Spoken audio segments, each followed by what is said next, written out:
Hey, Yusuf, how are you, my friend?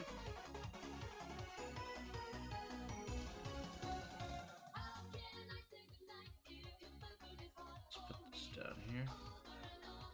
Let's go with this. There we go. How we doing, Yusuf? How we doing today, my friend?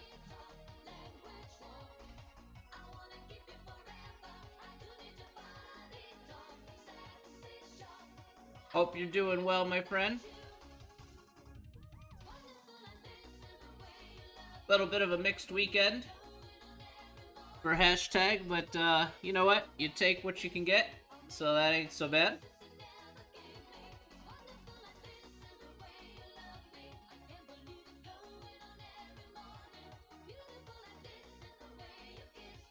You good? That's good, my friend. Good.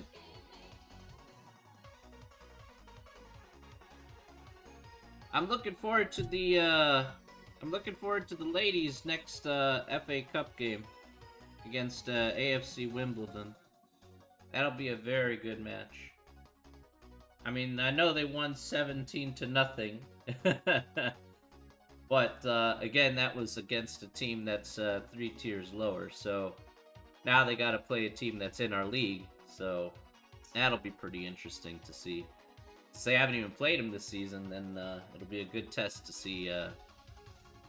Against an opponent that they haven't faced it at all. Gotta maintain dominance in the league, though. That's important. I think the ladies are up to task.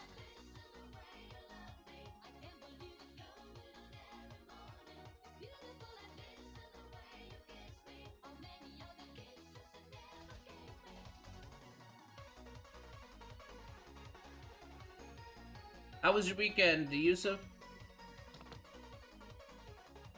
How was everybody's weekend? Oof.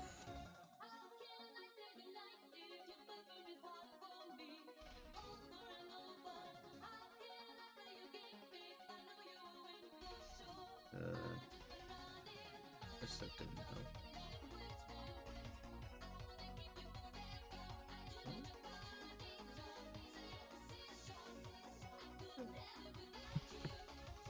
33 days left, yes, sir. 33 days left. You are correct, sir. Yes, sir.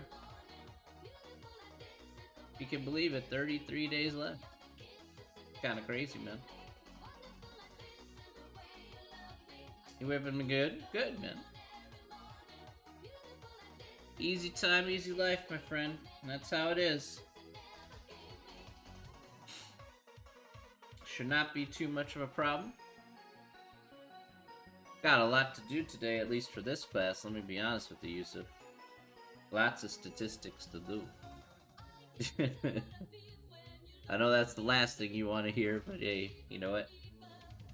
School is school. I still gotta do school stuff. It's gonna be a shame, though, I'll be honest with you. It's gonna be a big shame that I won't be able to do online classes. At first I was a little adverse for doing online classes last year. But I am gonna miss it a bit, teaching here on Twitch, I'll be honest with you. I kinda like it. It's pretty good.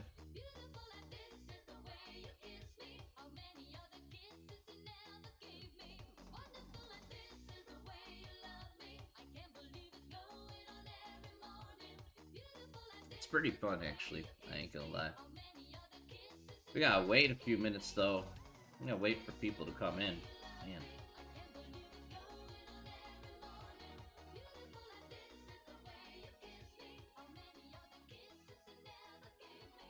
Ooh.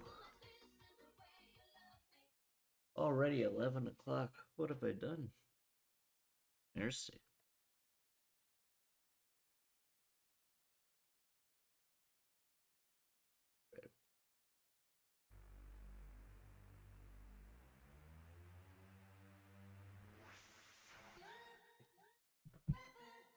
There we are. We'll wait for a few more minutes, ladies and gentlemen, and we'll go ahead and get started right after that.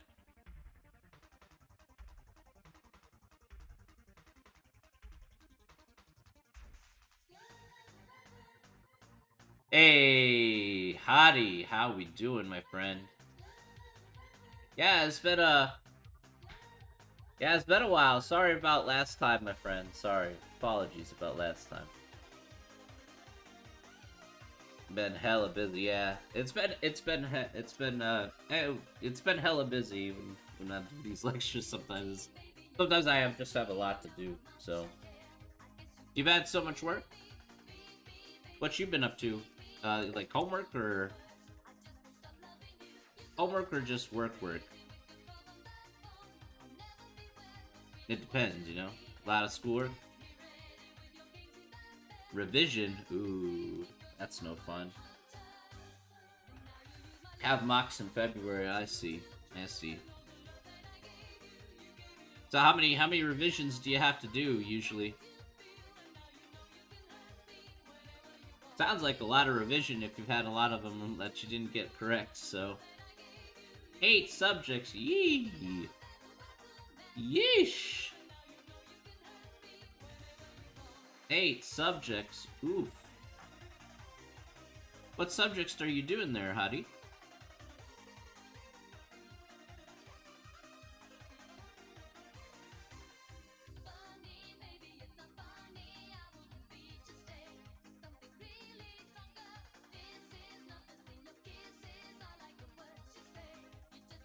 Chem Bio, I'm guessing that's physics, CS, Econ, English, French, and Math. Oh, so you decided to take French as your foreign language.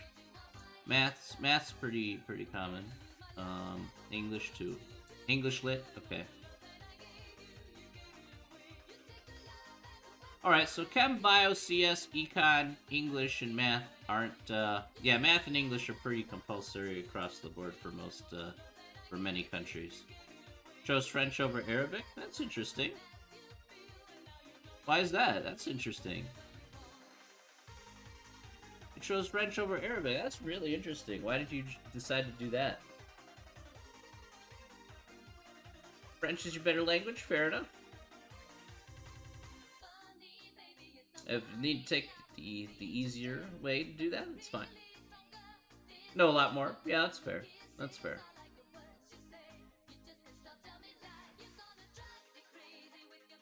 Let's see. Arabic, I just know street Arabic. Okay. Yeah, so you wouldn't be as confident just learning some of the more of the advanced stuff. I get you. I get you. I'm like more of a like Chem and Bio were not bad. CS, since I majored in it, but CS wasn't offered when I was in high school. So CS wasn't offered in high school when I was doing high school. Econ was pretty good. I actually liked the Econ. English was like doing papers, and then math was like, eh. You know, math I just kind of sat there. I ain't gonna lie. Math in high school was like, I just sat there.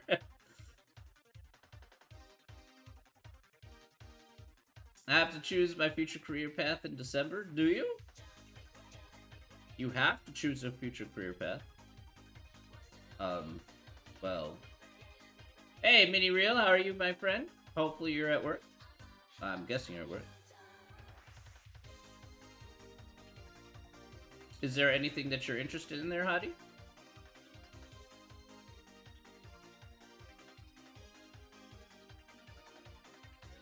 I mean, there's some people who come here to college, for example, that still are very undecided about what they want to do.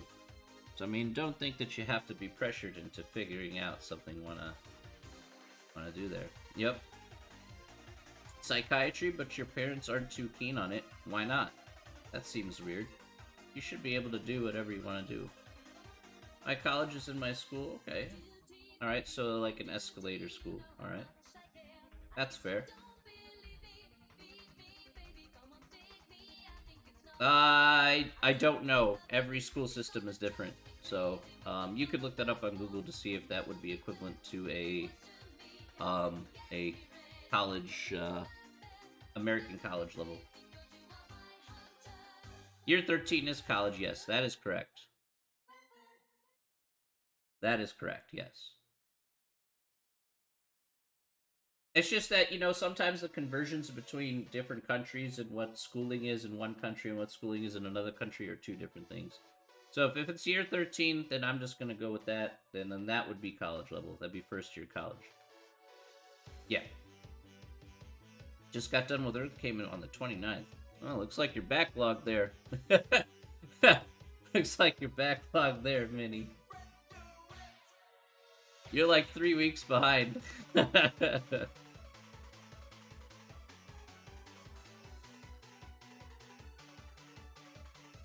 Sounds like things will keep you busy for a while.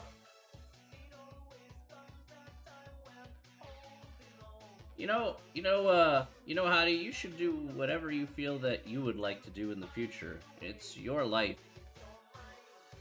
It's your decision about what you want to do. For example, my first major when I went to my first college was psychology. That's what I did at first, was psychology. So, and I'm like, psychology worked out, but I didn't, I tried. It was like, okay. Switched to geography. That wasn't the greatest. I switched again to CS and math. I changed my major like a couple times. It was really CS, and then I switched it over to math, and then I got to do both when I switched colleges. But you get the general gist. Yeah, it was just like, it was really, really interesting, You can change your major at least 2 or 3 times. That's pretty common. Your parents are saying I do a degree in finance or IT and then do an undergrad in psychology. Well, what do you want to do, Hadi? That's really what's most important.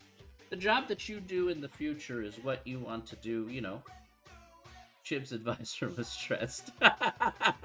Planet. True. I don't really have an advisor. It was just me and just me. So advisors were like back in the day, like barely existent. Honestly speaking.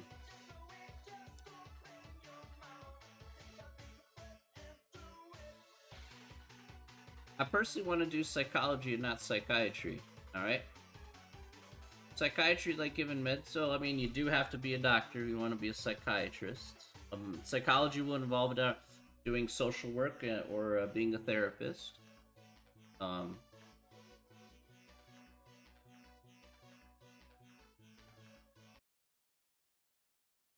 Which I don't think that there's such a bad thing in that either. I think people. Well, I'll be perfectly honest with you. I'll be perfect. I was a sociologist that went to a BS computer science. Yeah, people change their minds all the time. 100% true. But here's the, okay, but this isn't about how hard something is, Hadi. You gotta look at the other side of things. What would give you the most fulfillment? That's the difference. For me, being a math professor or being a teacher gives me fulfillment. It doesn't matter about the money. It's about the fulfillment that you would get over time. It's like if I said, alright, here's the way I would look at it. If I were to say to you that you do your thing in finance, and if finance is the way you want to be, if that's your passion to be in finance, then you go do that because it's going to give you fulfillment at the end of the day. See, when I want to go home, alright, when I want to go home, let's say I'm going out at work and I want to come home, saying, you know what, I was productive today, I feel very good, I feel very, very good about myself, I feel like I actually did something, and I actually did something positive. That's what I want to go home to, alright? That's what I want to go home to. You want to be good at it, but the money that is involved, it doesn't matter. It's the fact that you are passionate about it. And sometimes that's just as good in a lot of seconds. The money would be nice. The money is a thing, right? But it depends what you value more, Alex. That's what I'm just going to say. Some people value the money more than go after a monetary degree. Nobody's stopping you from doing that, okay? Trust me. Nobody, I'm not telling you you have to be a teacher. Okay, if you want to be a teacher, okay, then you understand the consequences of becoming a teacher is, you're not going to get paid as much. You may get a little time off, but it's the perks that comes with the job, right? But thing is that yeah, you like ski lessons for minimum wage because you just love it. Yeah, it's just like, hey, that's that side thing that gives you a great a great sense of joy to do. For me, teaching is one of my things that gives me a great sense of joy. And money be damned, at the end of the day I'm just gonna do me at the end of the day, and that's how it's going to be. you know Now, do I get paid nicely? Sure. It's not the greatest pay, mind you, but it does what I want it to do. If you want more money, then you go out and go get more money. You guys work hard to go get that more money to do the hustle and the grind. So, but that's if you want to. So,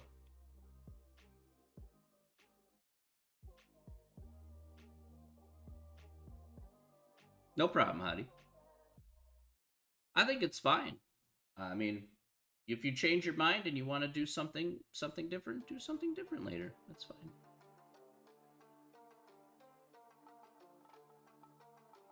You do any medical, you do a primary health degree outside of the U.S., and do the residency in the U.S. That's very true, actually. There is one thing to be on the lookout for. There is one thing to be on the lookout for, is just making sure that the rate of return on your degree is satisfactory. That's the only thing that I would be careful about. Actually, in all honesty, that's probably the one thing I would definitely say.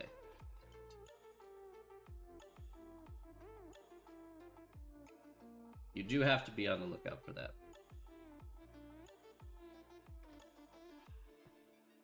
There are some people whose job is our hobbies, and there are people who are out of work for their hobby. That's true. That's true. So, for example, if I were to try and make a living off of, streamers work to afford their hobbies sometimes. That's true. So, if I wanted to be on Twitch or on YouTube or whatever, okay, then,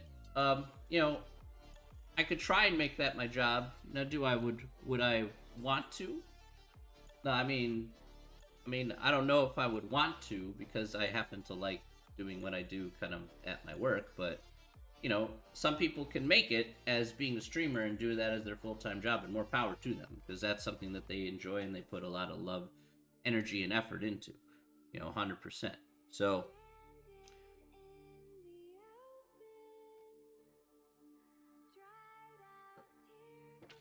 am I that type of guy?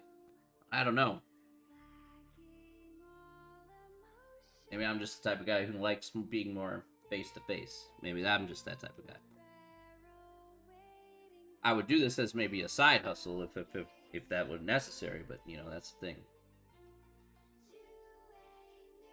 Works for my girlfriend, true.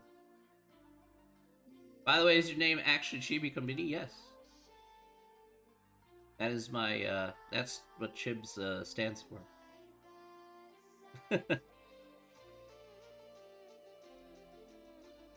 That's my online handle. That's the shortened versions of Chibs. My real name, of course, is not Chibi Kombini. No. No. I work because I want to support my hobbies. Yeah, exactly. Definitely should do that. If you have hobbies that you love, then yeah, you work for it and you want to go and do that, that's fine. My last name is not Chibi Kombini. Definitely not.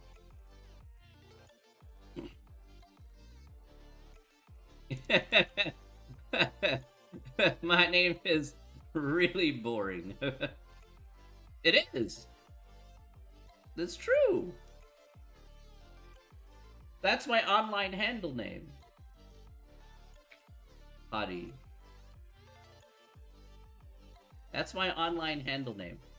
Yeah. All right, we gotta get started here. I'm a math teacher. I break everybody's brain. All right. All right, let's do some intros, ladies and gentlemen. We gotta get going here. Let's do this.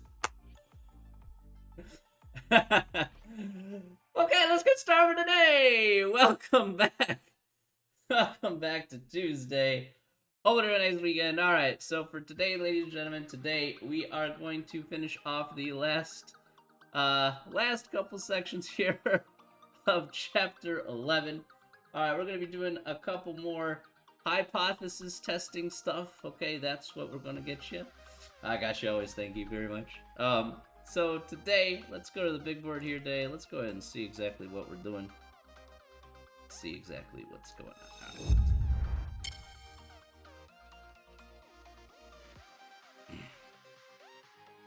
Okay, so today we are going to be going over section 11.3. Alright, so let's talk about section 11.3 and 11.4. A couple of different types of hypothesis testing that we're going to be covering here today. So let's discuss that here in a little bit greater detail. I need to do this. There we go. Okay. So, let's go ahead and take a look at question number 1 here on the big screen here. So, how can we do hypothesis testing with 2 different means and no known population standard deviation? Alright, so in this case here, for section 11.3, we're going to be looking at 2 different sets of data that have 2 different means and no known population standard deviation. This is if we're taking a look at essentially two different sets of actual statistical data and making a comparison between the two here. All right, so we're saying, okay, is this group bigger than this group, or is this group less than this group? Okay, not equal to. Again, the same kind of things that we've been learning here so far when it comes to hypothesis testing, as you can see here on the screen. So, let's take a good look here at step 1, 2, and 3. Step 1, 2, and 3 here, fairly simple. Okay, determine the null and alternate hypothesis. I think we've pretty much beaten the stick the ground with this. Essentially, though, the null hypothesis here is effectively going to be a static null hypothesis. So a couple of these sections so far, we've had a static null hypothesis. Once again, we have a static null hypothesis in this section. So here we have the population mean of group 1 is equal to the population mean of group 2. So we're going to have one group and we'll have a second group. We'll take a look at that in an example here in just a moment. Again, we have our alternate hypothesis here is that the first group less than the second group, bigger than or not equal to for left, right, and two-tail. Again, determine the type of test, just as usual, and of course to state the level of significance. So let's go ahead and take a look at a problem here. Let's go ahead and start putting it together, and then we'll take a look at the last 3 steps, of course, as usual, once we got this set up and ready to go. All right.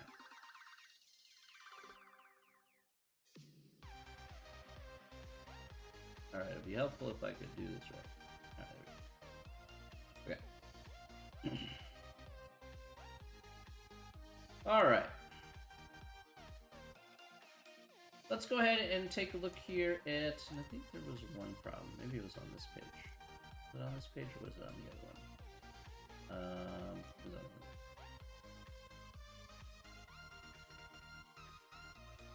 the... Okay. Let's look at number 9. So that's what we're going to look at here. Question number 9 here in the book. All right. So question 9 says, walking in the airport. Part 1. Okay, so do people walk faster in the airport when they are departing or when they are arriving? All right, this researcher measured the walking speed of travelers in the San Francisco International Airport and the Cleveland Airport. All right, his findings are summarized in the table. So here's the table. Here's the mean speed of each, okay, the standard deviation, and the sample size that he did. All right, so let's look at letter C here. Do individuals walk at different speeds depending on whether they are departing or arriving at the 0.05 level of significance? Okay, let's go through each step here. Now, just like what we did here last time, again, what I would like you to do here is to define both of your groups. This will actually prove to be fairly helpful here in other problems. So let's call, again, in this case here, let's call group 1. Let's call group 1 the departures, okay? No, you know what, I'm going to put this on this side. Down here. Group 1 is departures.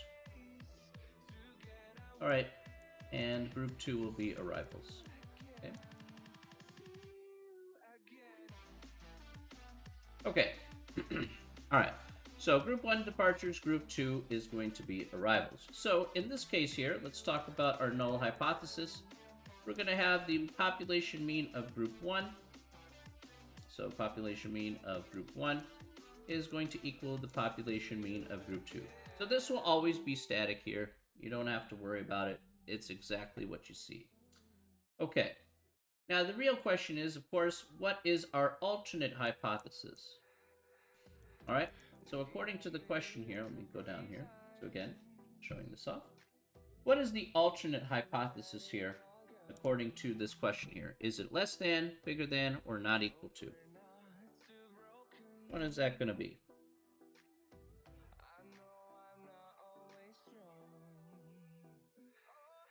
All right, so Alex says 1 does not equal 2.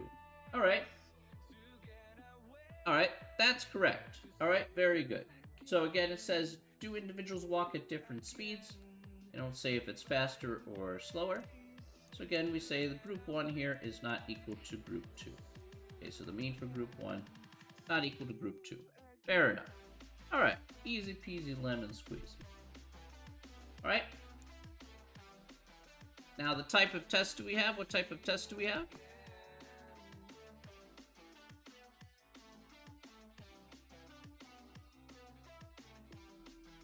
We have a two-tailed test. That is correct. Good. All right, so far so good. All right, easy peasy here.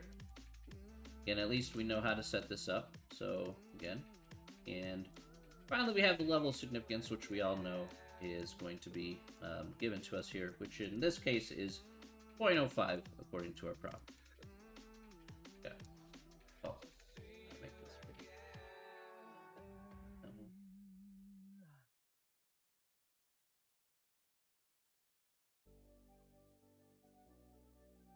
Okay. Let me make this a bit bigger so it's easy to read. There we are. Okay. So, we got the first 3 steps in just like so. All right, let's go over step 4 here. We'll come back to this in a second. All right, step 4 is, of course, once again, the test stat. Okay, we do have to talk about the test statistic here.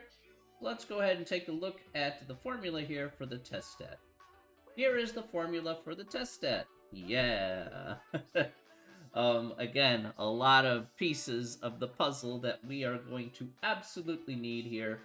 All right, so let's go ahead and take a look at all the pieces we need. Now, once again, just like we had in the previous sections, do I need you to memorize this this formula? The answer is absolutely not. All right, are we going to use it? The answer is absolutely yes, okay? And then there's one thing that I will point out here in just a second. All right, so here we need the population means for group 1, group 2. We have the mean of group 1, group 2, the sample size of group 1, group 2, and the sample standard deviation for group 1 in group 2. And putting it all together, we get a test statistic using this formula. Now, there is one thing I'm going to point out here. And that is, within the formula itself, you have the mean, population mean of group 1, group 2 is equal to 0. This is always going to be true here. So you actually do not need the population mean for group 1 and group 2 as an explicit definition here, because what you are assuming at the very beginning is that they're equal. That's why this is going to be, if you set them, subtract them from each other, that's why they'll be equal to 0 here at the end of the day. So the only things that we need here are going to be the mean, the sample mean, the sample size, and the sample standard deviation for each of the respective groups. So let's go ahead and take those out. Okay. Again, the sample mean will have the sample size and the sample standard deviation. So let's go ahead and do that right now.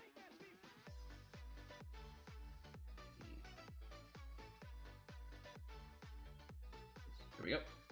All right, so as you can see here, each one is given to us. So let's just make our little table. All right.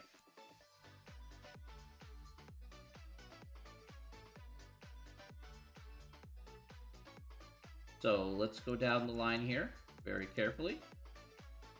Just write down each. So the sample mean here, again, sample mean for group 1, that's x1 bar. All right. So the sample mean for group 1 here is going to be 260. The sample size will be 35, and the sample standard deviation will be 53. Then here we have 269 for the sample mean for group 2, 35 people in our sample size, and a sample standard deviation of 34 for group number 2. Okay? Okay. So we're just copying down that data there in the appropriate manner. All right, next. Talk about the next part here. All right. Next part is let's do the calculator stuff. All right, calculator time, everybody. All right. Calculator. All right. Let's type in "got it" in the chat once you have your calculator out in front of you. We'll get started with the calculator stuff and the button presses. All right.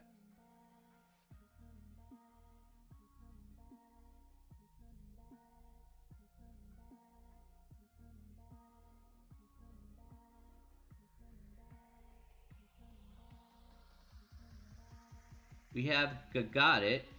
We have fought it. Fought it.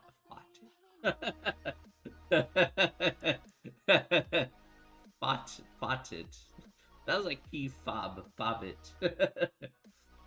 Oh man.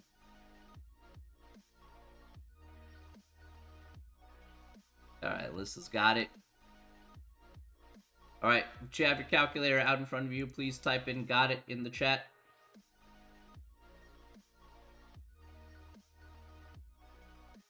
So I'd like everybody to be on board for this one.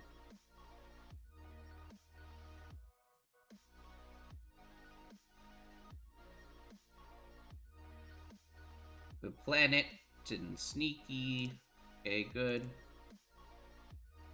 Jasmine.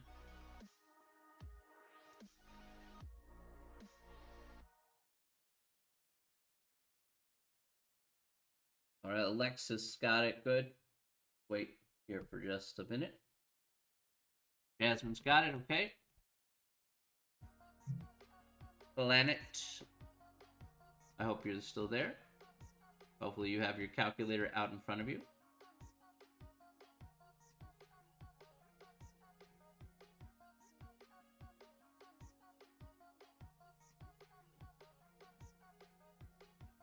All right. Well, maybe Planet stepped away for a little bit. Anybody else having issues? Hopefully everybody else got it, so we're going to get started. All right. Let's go ahead and get moving here. Oh, well, there you go. Mini Reels got it. Oh, there we go. Planet's got it too. All right.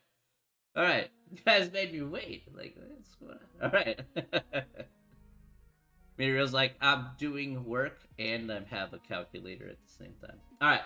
So what we're going to do here... What we're going to do here is we're going to specifically, let me go back to the handout here for just a second. We're going to go to the calculator function here, which is toSample t-test. Now, to find that here, we're going to try and find the p-value here along with the test stat. So remember that just like as usual, we're going to take, of course, all the things we have here. We need the p-value and the test stat here. So I'm just going to write test stat here on the side here.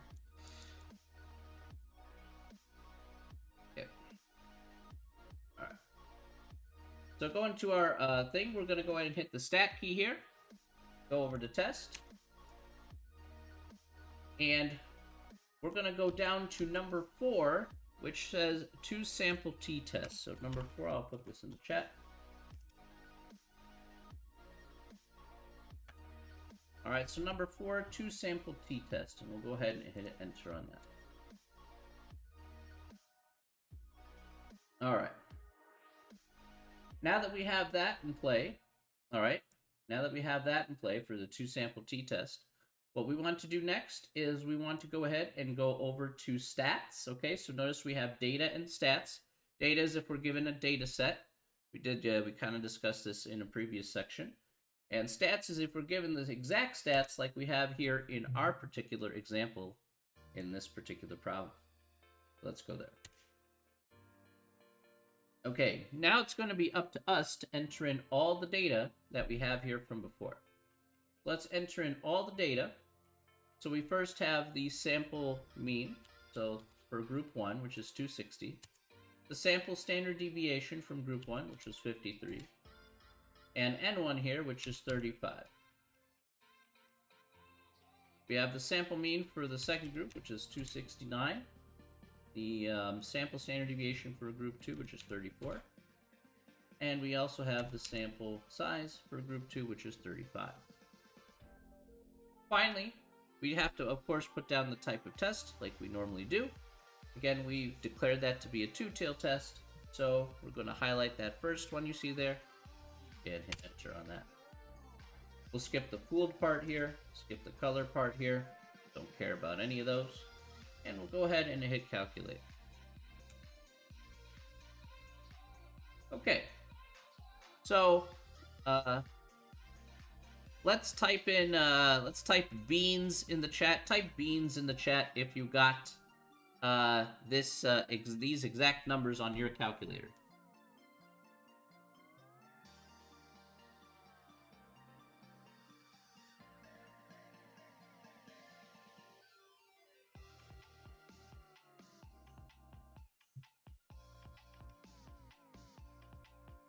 All right, see if other people got it.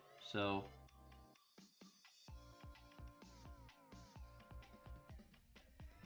anybody having trouble getting these same exact numbers here? Otherwise, type beans in the chat if you got it.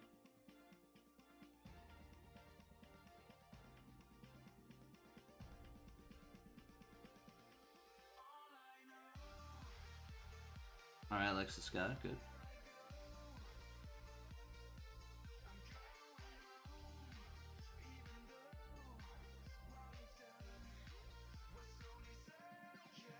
Okay. All right. Hopefully nobody else is having too much issue. All right. So now let's take a look here. Again, you can scroll down to see the things that you entered in. But the only two things that we generally care about, of course, just as usual, is going to be the two things we see here on the screen that we've pretty much looked at for a lot of these things so far. Of course, the first one here being the test stat t, and of course the next one here being the p-value just as well. So let's look at t here. T here is going to be negative 0.8456. Alright, so that's going to be our test stat here. And then we have our p-value right below it at 0.4013. Okay, so that's our p-value right there. After that, of course, in step 6, we have our usual comparison. Again, comparing to our level of significance. So the conclusion here is exactly the same as it was in our previous guys. So again, take the p-value, ask the question, is 0.4013 less than our level of significance of 0.05?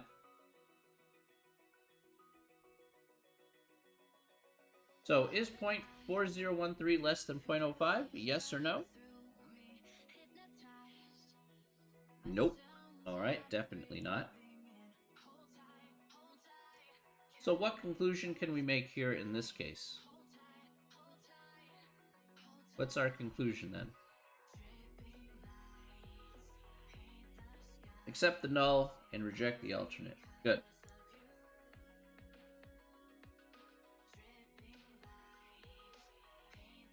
Excellent.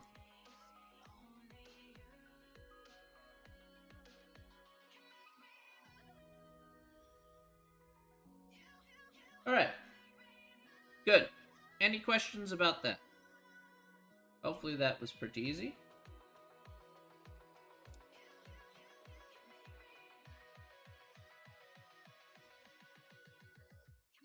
Any questions?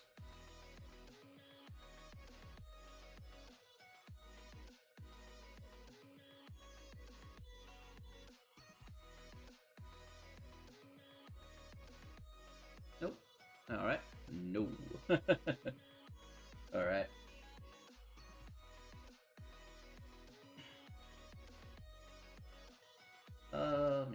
I want to do that.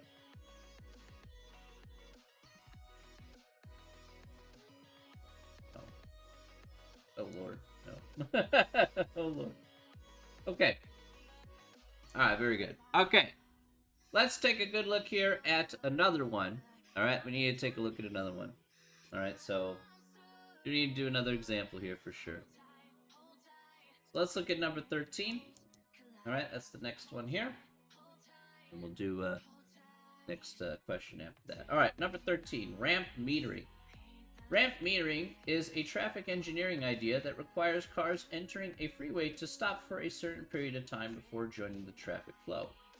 The theory is that ramp metering controls the numbers of cars on the freeway and the number of cars accessing the freeway, resulting in a freer flow of cars, which ultimately results in faster travel times.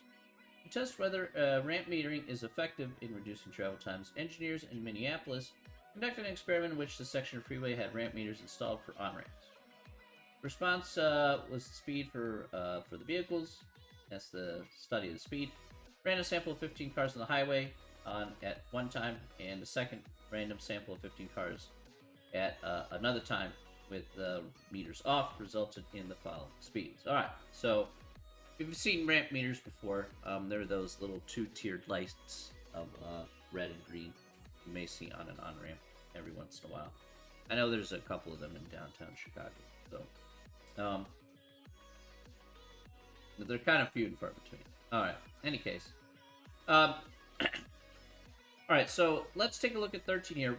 In this case here, what we want to do is let's take a look at letter B. Are the ramp meters effective in maintaining a higher speed on the freeway? All right, use the 0.1 level of significance. Okay, so let's first define our groups. Okay, so let's define our groups here in 13.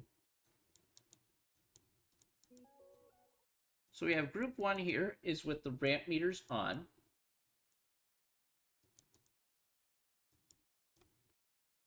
And group 2 is with the ramp off. What if I go stronger? What if I get higher? What if I start doing things I know I will regret? I will make okay, let's take a look at our null hypothesis here. Again, that's going to be a static one. The population mean of group 1 will equal the population mean of group 2. All right, what is the alternate hypothesis? Do we have less than, do we have bigger than, or do we have not equal to? What's our alternate hypothesis?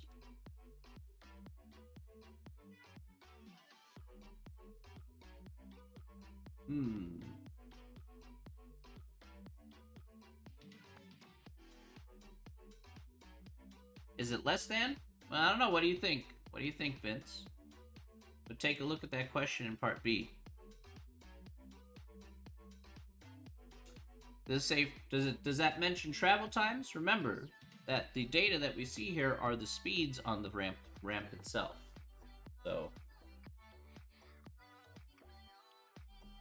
take a look at the question here very carefully. It says, are the ramp meters effective in maintaining a higher speed on the freeway?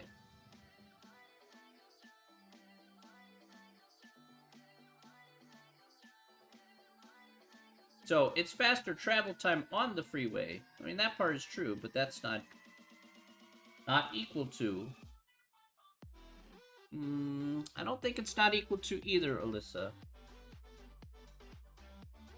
So if we take a look at each one of these cars, greater than because it's higher speeds, right? So the thing is the reason why it's not equal to, excuse me, it's because we are asked, are the ramp meters effective in maintaining a higher speed on the freeway? So that means, is the speed on those ramps going to be higher than that of if the ramp meters were not there, for example? So the effectiveness is based on the speed of the cars on the ramp itself. That's why we're going to have group 1 with the ramp meters being on should be bigger than group 2 within the context of speed on those ramps. Okay.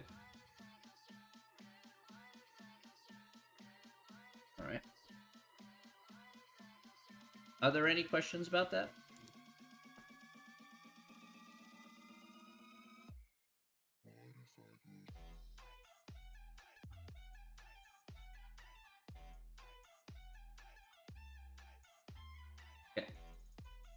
I want to be sure that that's clear for everyone about why that's the alternate hypothesis there. All right. Here for step 1.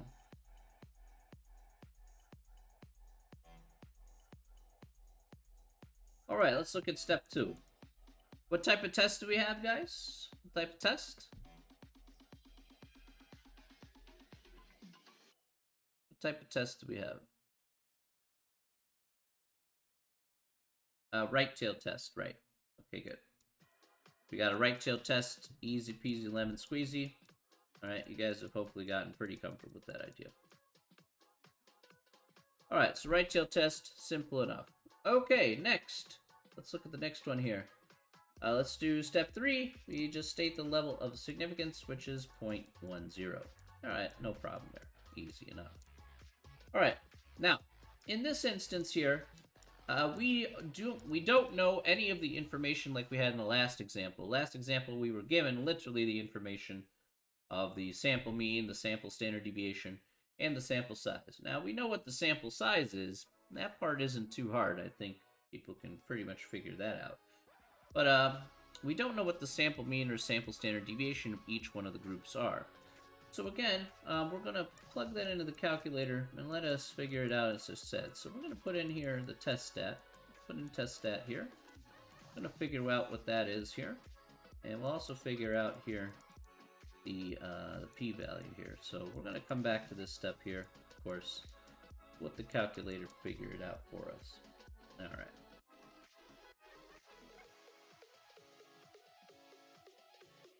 Okay, so let's take out our calculator now, and let's start plugging in some values here to figuring out what this test stat and p-value is going to be.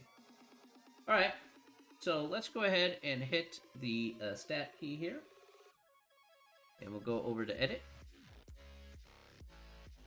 Now again, if you have stuff entered in from last time, again, let's clear out these lists. So highlight the list, hit clear and enter. List, hit clear and enter. Let's hit clear. Alright. Okay, so for list number 1, let's enter in every value in the ramp meters on table here that you see off to the right in the book. So let's enter in all those numbers.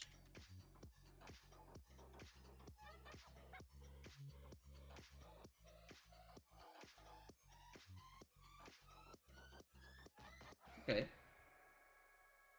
And then in list number 2, we'll put all the numbers in the ramp meters off category.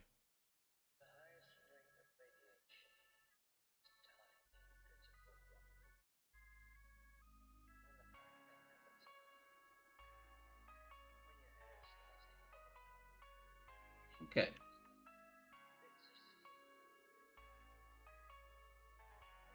All right, once you guys have that entered into the calculator, please type done in the chat.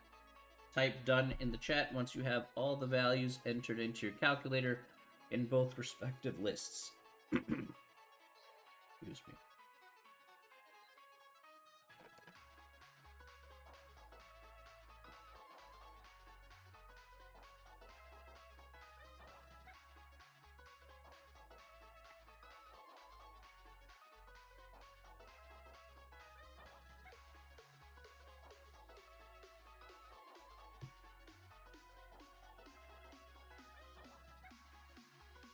I'll wait for a few more people to get done here, but got a few people already done.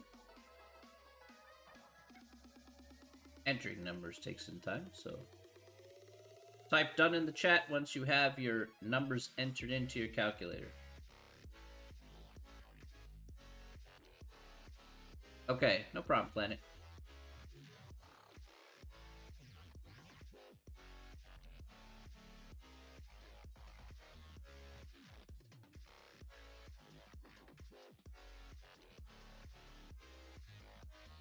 All right, Sarah's done. Good. Alexis is done. Good.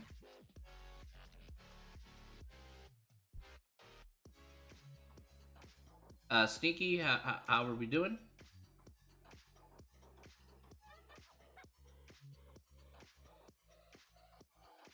Hopefully you're done there. Sneaky's done. All right.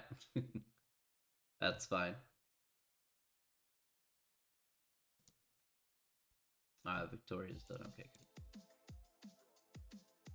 All right. Okay, so with that being said, let's go ahead and take a look here.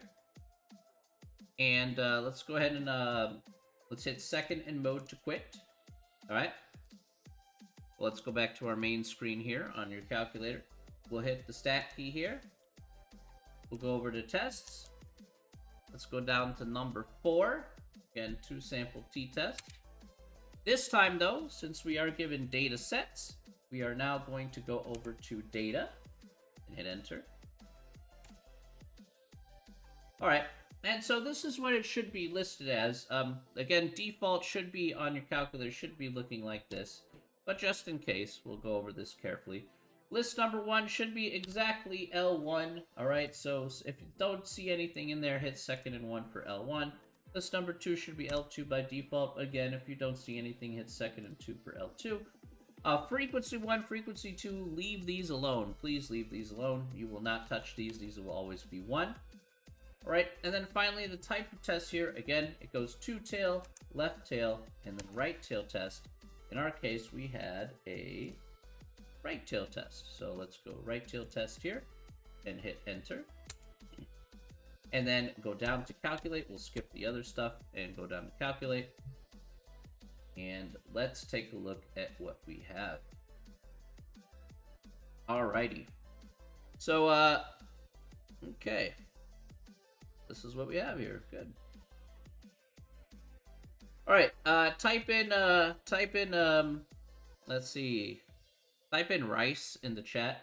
Type in rice in the chat if you got these same exact numbers.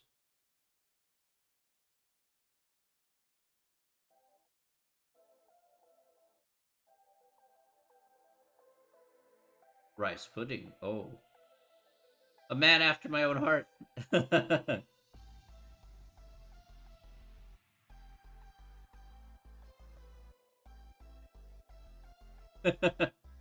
Dude, rice pudding is legit good. I love rice pudding. I love rice pudding.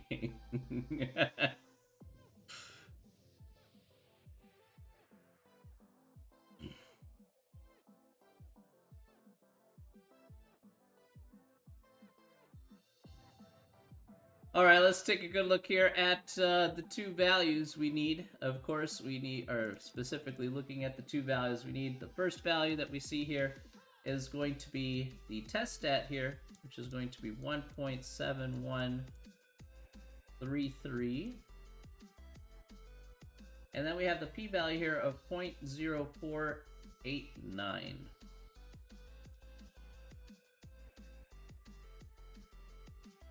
Okay.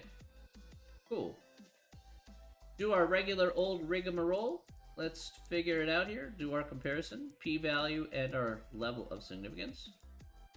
So is 0.0489 less than 0.10?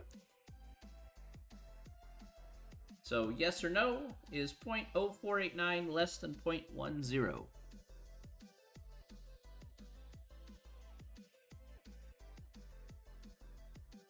The answer is definitely 1000% yes. So what conclusion can we make here if the answer is yes?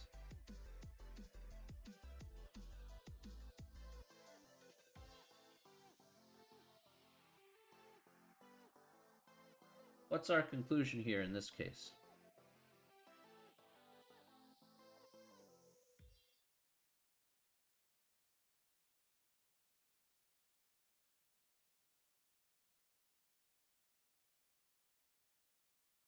Reject the null and accept the alternate. Very good, that's correct.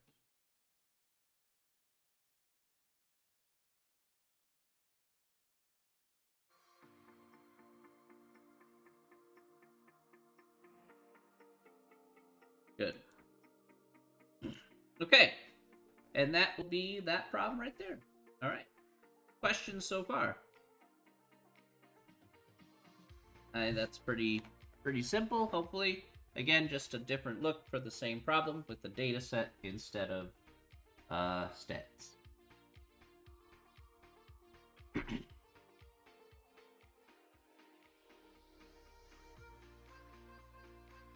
All right. Next. Here's the next part. Promise you. All right, next question. We do have another question on the docket here for this section. Let me go back to that. Let me see. Give me just a second here. Check which question I did. Which question was that?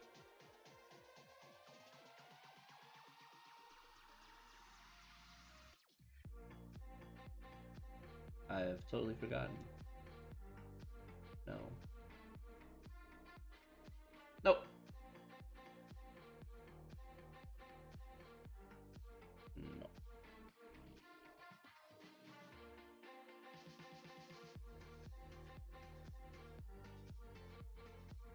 One of these is right. Let's see. Oh, here we go. I think this is it. Okay. Let's do it that way. That's fine. All right.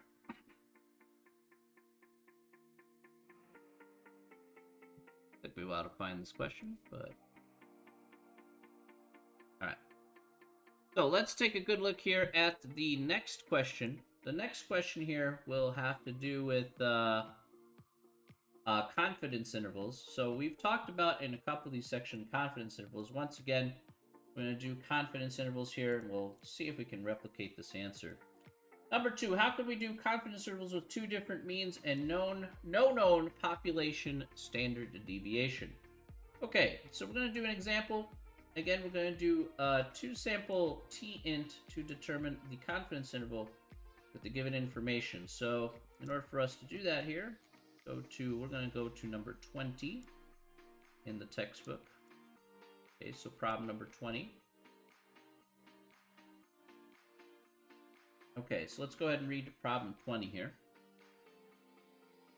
All right, so problem 20 says the aluminum bottle first introduced in 1991 by CCL Container for mainly personal and household items such as lotions has become popular with beverage manufacturers. All right, besides being lightweight and requiring less packaging, the aluminum bottle is reported to cool faster and stay cold longer than a typical glass bottle. Small Brewery tests this claim and obtains the following information regarding the time in minutes required to chill a bottle of beer from room temperature to serving temperature, constructing and interpret a 90% confidence interval for the mean difference in cooling time for clear glass versus aluminum. Okay. So here is the here are the stats. All right, the sample size, the mean time to chill, and the sample standard deviation. Okay. Now let's take a good look here at both of these. We'll see how we can construct a 90% confidence interval using this information. All right, so once again, as it states here, we're going to use 2 sample t-int. All right, so we use 2 sample t-int for this particular one. Just need to be a little bit careful about how you enter in the numbers, though. I will point that out here. So let me actually... Yeah, I'm going to need to do this, so I am going to do this here. Let me check to see if the numbers are... Okay, I good. The numbers are not covered up here. All right. Okay, so let's take out our calculators here once again. And let's construct this confidence interval, and then we'll go back to the handout here, and we'll take a look here at the interpretation of said confidence interval. Do I want to hear a joke? I mean, if it's going to be any good, possibly. I have a feeling it's going to be... Now, here we go. All right. Go ahead. It's pretty bad. It's pretty bad.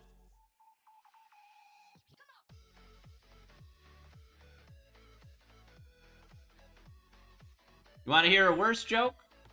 I could give you a worse one. Let me tell you a worse joke, okay? I'm going to give you a worse joke. What do old Hollywood actors use to move around? What do old Hollywood actors use to move around, okay?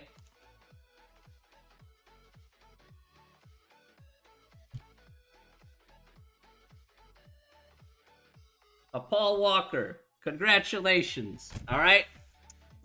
There you go. There's my bet. If you're gonna throw out a Vin Diesel, I'm gonna throw out a Paul Walker joke. It's terrible. It's absolutely brutal. There. when you raid your next stream there, when you name your next stream there, you can use that one.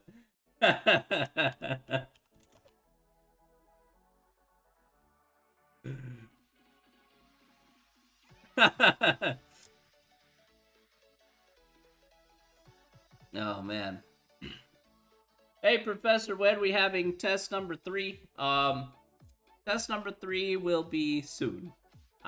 We haven't quite finished chapter 12 yet there, Rabia. So, that is the I'll make an announcement when that'll be due. So there, I'm just gonna put that in the chat there for you, Slam, and here you go, buddy. You could use that in the next one that you raid in, no problem. Paul Walker, jeez. Bad jokes, they can keep it coming.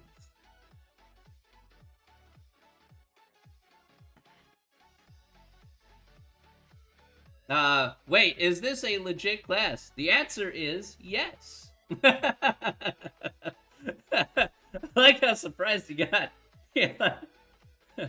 Am I just streaming and people just watching? I mean, yeah, people are streaming and I'm streaming and people just watching. Yeah. But I'm streaming a class. This is true. This is an actual college course. Yes. Without question. I'm teaching real material. You're more than welcome to stick around. I don't mind. I don't mind whatsoever. You're willing to chill and sit and have a good time. That's all that matters.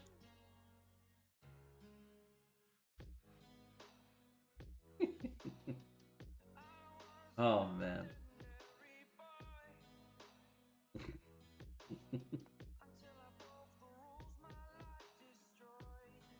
All right. All right, let's take out our calculators here. All right, we have our calculators out. We're going to go ahead and hit the stat key here. Let's hit the stat key. Let's go over to tests.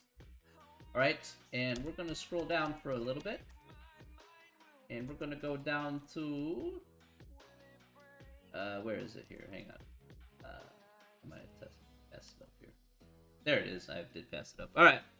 So we're going to go down to number 0 here, which is toSampleTint. All right. Yeah, absolutely, Robbie. You can. Sure.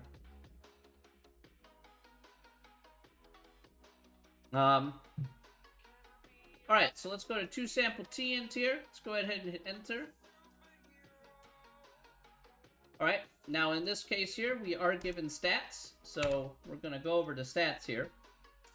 And we're going to enter in the stats that you see up here. Again, just be sure to put in the numbers in the correct places. So for example here, it says, okay, I want the sample for the first group here. For example, the clear glass. I'm going to put 133.8. Remember, don't go in order here. Read each one carefully. They sometimes put it out of order. So the mean here is 133.8. Sample standard deviation is 9.9. And the sample size here will be 42. For the aluminum, again, the mean time here will be 92.4. Sample size here will be 35. Sample size. Not sample size. Look at that. Even I looked at the wrong thing. Alright, we'll do 35 here. And we're supposed to do a 90% confidence interval, so let's do 90% confidence interval. Alright. And then let's scroll down to calculate. We'll skip the pool part there. Okay. So let's make sure you guys got the same result I did. Alright. Let's type Walker in the chat. Let's type Walker in the chat if we got the same values on your calculator that I did.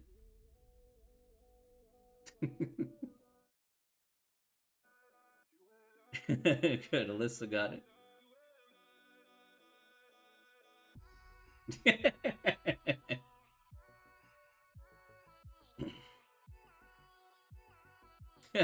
Very good.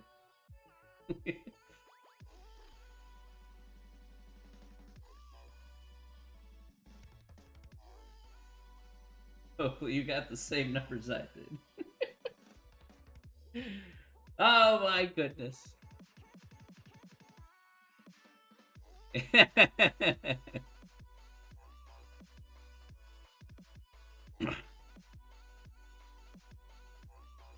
Yeah, I'm sorry.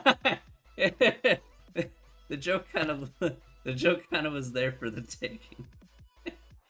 All right. Now, if you have this result here, I want to take a good look here for just a moment. Um, to look at the interpretation behind said interval. Let's take a good look at that here really quick. So we did use two sample t-ins. So what does 38.129 and 44.671 mean? All right. Again, what does it come down to? It always comes down to the interpretation of said confidence interval.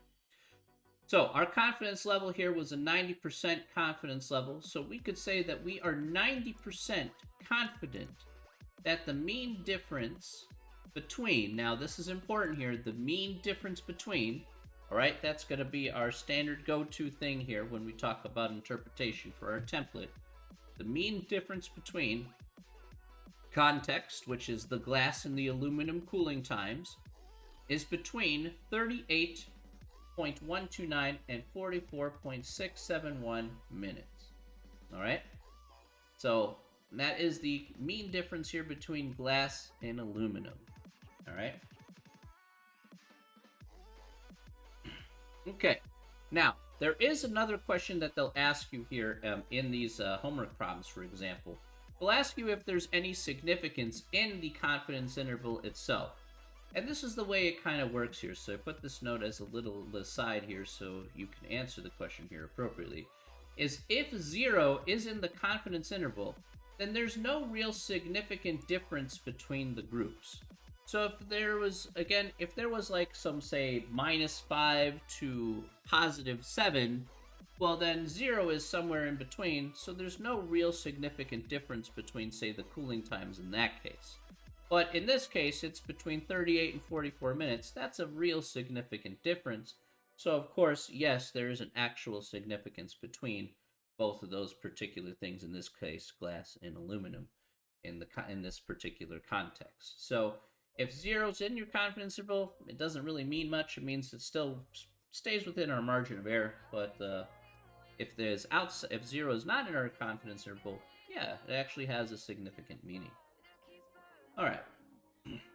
Again, much the same way how political polls or any kind of polling works. If it's within the margin of error, it doesn't mean a whole lot. So, okay. Any questions about that? Any questions?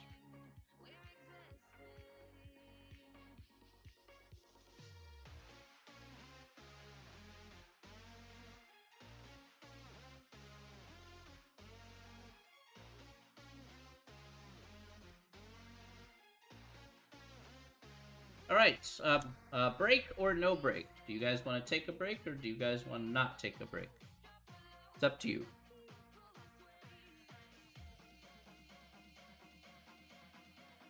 Which college is this?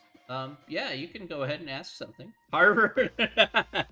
Harvard, man. Heck yeah. This is not Harvard. I can assure you.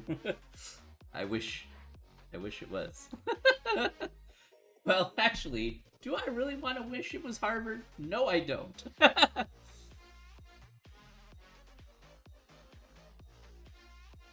Can I ask something via? You can ask something via chat. You're on chat, my dude.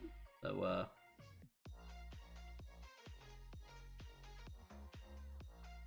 I do have an email address, but most of that email, at least the school email, is just for students. So, if this was Harvard, the class most definitely would not be on here. This is true. Let me put a poll then, since I'm kind of having a between there.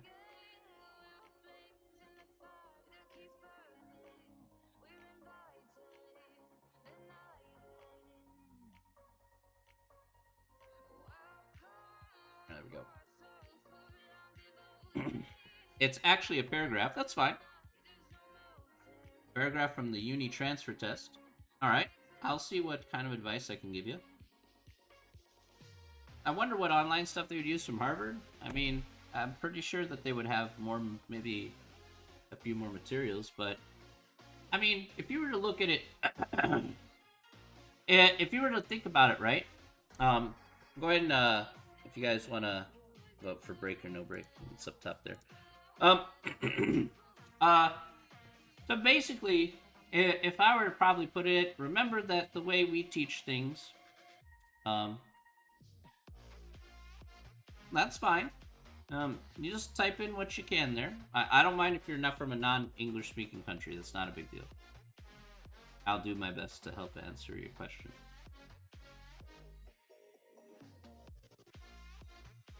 Alright, guys. You guys want to take a break? That's fine. Let's take a break for 5 minutes. Alright, go ahead. I'll still be here. Alright, so we'll restart at 12:10, but I'm gonna keep the screen up here. So take a short 5-minute break, and then we'll come back and restart with the other section.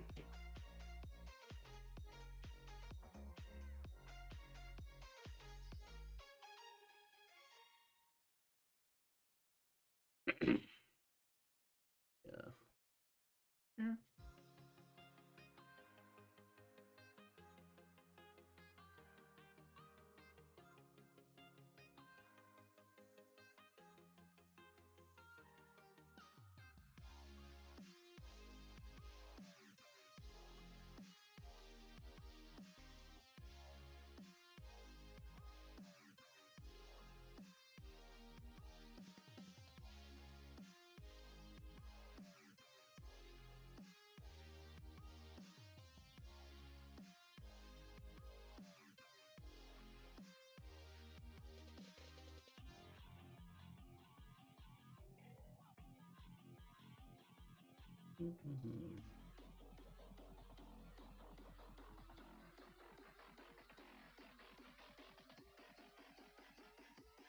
Interesting.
I'll be back here in a couple minutes.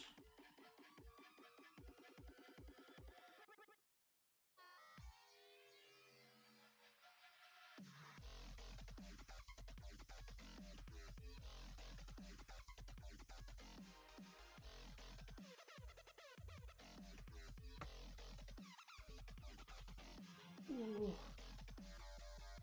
I need to get some coffee. Oh. Let me grab my coffee. I'll be right back.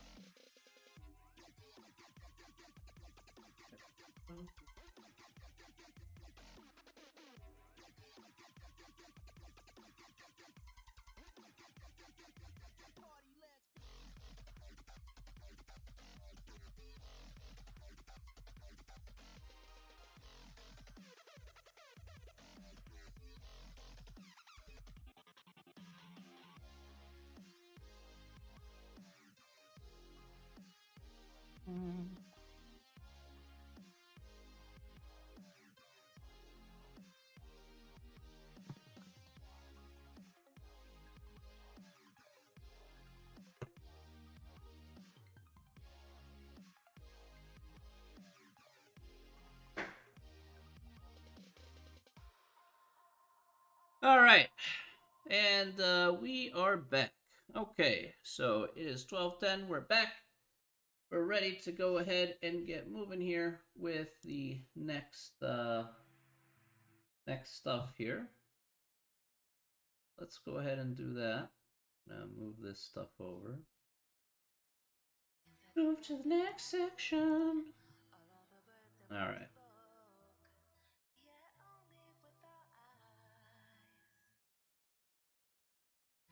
I just need to get to the next guy here.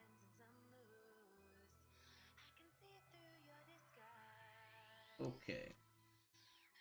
And I think, which one do I want to do?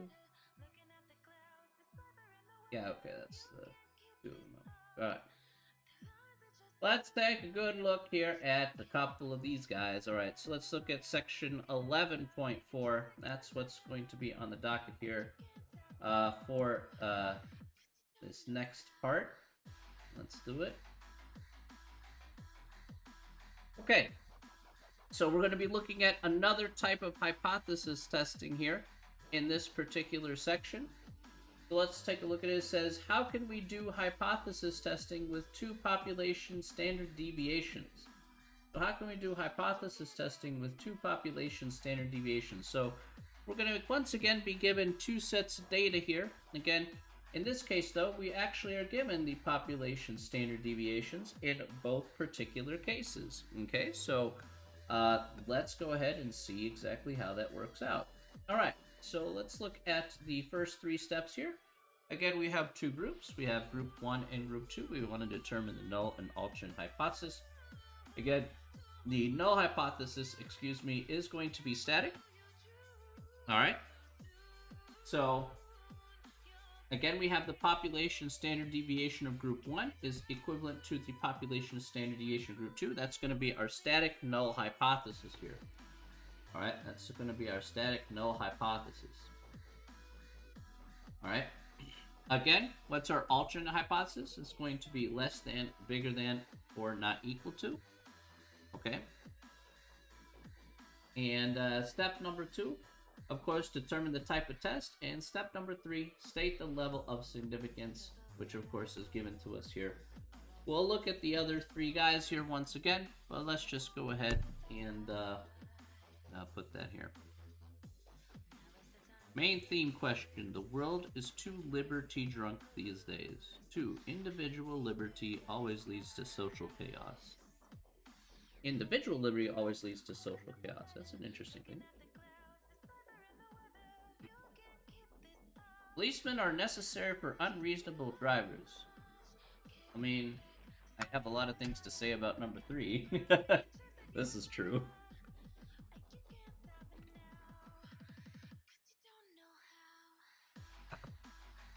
You should compromise liberty for preservation of social order. There's a pro and con to that last one there. There's always going to be a version of adaptability when it comes to liberty, right? So let's just take a look at it from a basic definition. The best way I can put this here.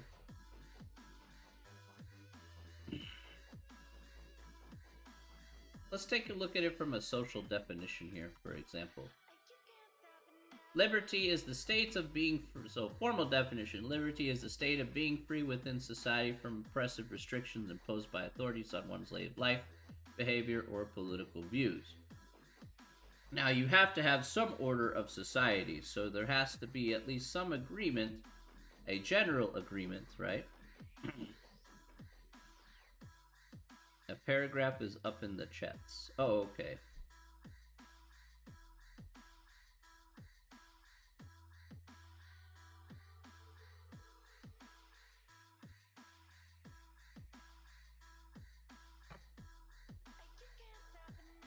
Okay, so if I were to say talk about liberty for just a second,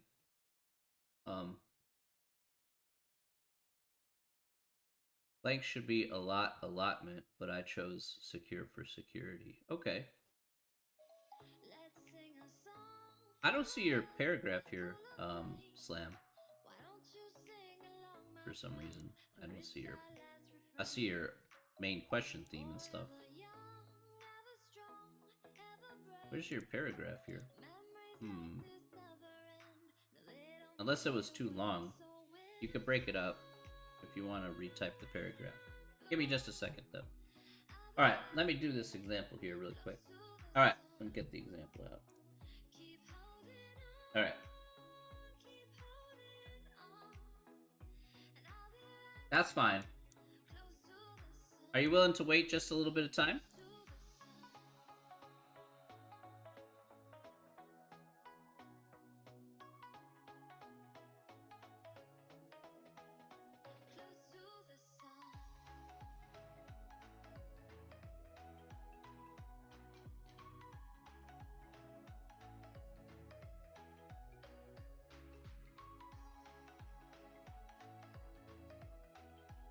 If you give me a little bit of time, I'll be more than happy to answer your question.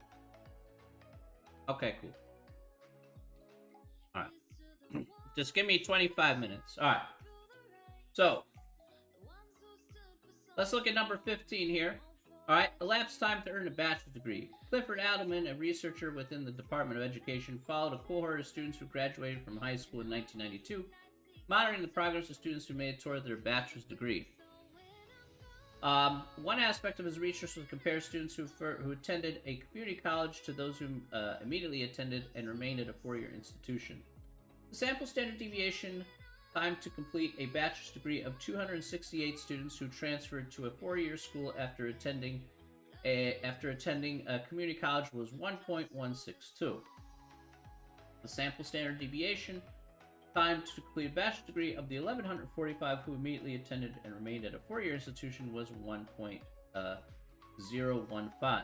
Assuming that the time to earn a bachelor's degree is normally distributed, does the evidence suggest that the standard deviation time to earn a bachelor's degree is different between the two groups? Alright, let's do it.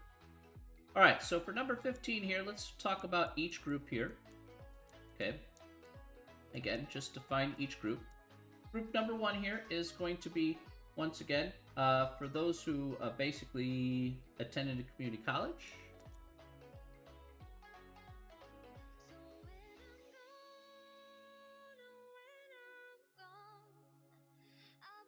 All right, and then group 2 would be a four-year institution. Yep. All right.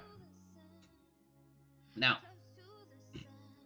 let's take a good look here at the null hypothesis. As usual, again, if we look at the null hypothesis, we can see here that we have the static null hypothesis. This time, though, remember, we're taking a look at the standard, the standard deviation here. So we're taking a look at the standard deviation of group 1 should equal the standard deviation of group 2. That's our static. Now, let's take a look at our alternate hypothesis. Well, let's go back to our question here for just a moment. What is our alternate hypothesis?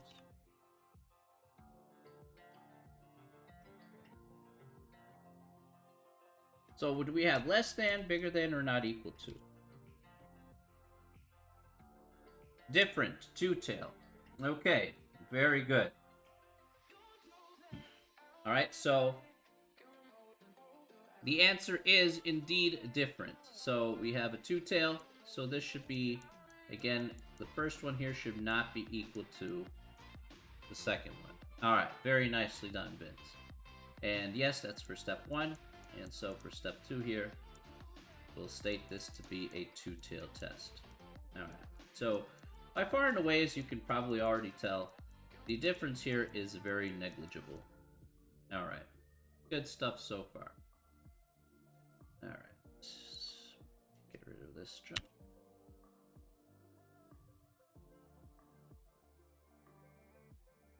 Okay, step 3, let's state the level of significance here, which is going to be, in this instance, 0.05.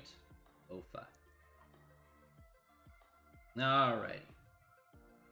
Let's get to our meat and potatoes. Okay, let's get to the meat and potatoes of the handout here. which of course is computing the test stat and finding that p-value. Alright, so here's the test stat. Now this is actually pretty nice, at least in terms of the easiness of the test stat. It's actually really simple. The test stat here is just dependent on both the sample standard deviations on group 1 and group 2. So here we have the sample standard deviation of group 1 and the sample standard deviation of group 2. Now the question really becomes is what is the sample standard deviation of each group? Now I do also want to make note here, by the way, one thing that is very important is if we are also going to get the proper test stat here, besides this, that will also be helpful. We also want to take into account the sample size as well. So if we want the proper p-value here, besides using the test stat here, we have to use it in that particular condition. So let's go ahead and write down both here. So we have the sample size here, the sample standard deviation for the first group, which is what? What is the sample size and the sample standard deviation for group 1? What's that going to be? What is S1 is equal to something, and N1 is equal to something. What's that going to be according to our problem here in number 15? The 268 and 1.162. Good. Good. That's right.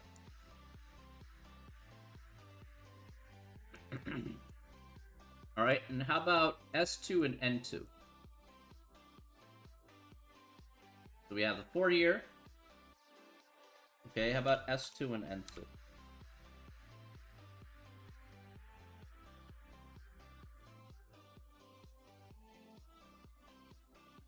What do they equal? What's the sample standard deviation for the second group for the 4 years, and what's the sample size?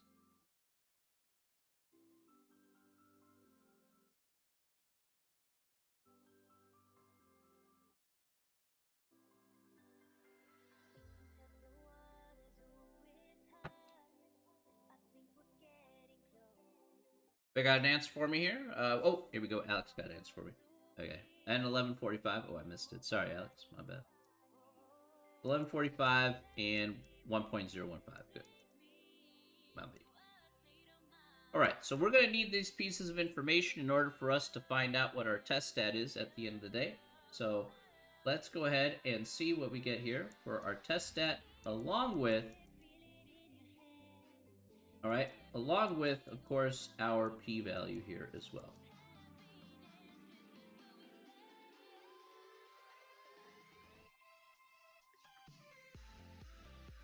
All right, so let's take out our calculator here once again. Let's go through this together, and let's see what we get. Okay. Okay. So, let's go ahead and hit the stat key here. And we're going to go over to tests. And we're going to scroll down here. We'll go down to, which is that guy here? Here we go. We're going to go down to this guy right here, which says letter E, which is the 2-sample F test. And I know it's a little funky letter F, but yeah, it's a 2-sample F test. Okay, that's where we want to go here. And we're going to go ahead and enter on that. Once again, at the top of the screen, you see data and stats. So, of course, we're going to pick stats for this because we're given all the stats here, all the sample standard deviations and the sample sizes. So we're going to need both here in this case. So let's go ahead and plug it in. So the first sample standard deviation, 1.162, with a sample size of 268. And the sample standard deviation here of the second group for the 4 years were 1.015. And 1145 here would be our second sample size. Now, let's go ahead and put in our type of test. In this case, a two-tailed test. So we'll go ahead and hit enter on that two-tailed test. And then we'll go down to calculate. Okay, and so as we can see here, these are the values that we should get here in this particular instance. Let's type got it in the chat. Please type got it in the chat if you got these values on your calculator.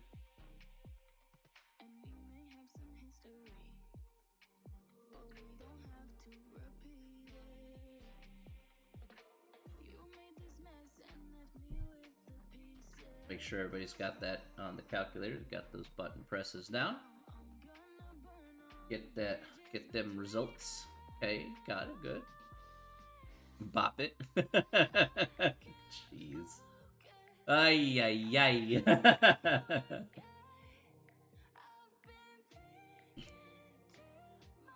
That running Family Guy joke with Bop it.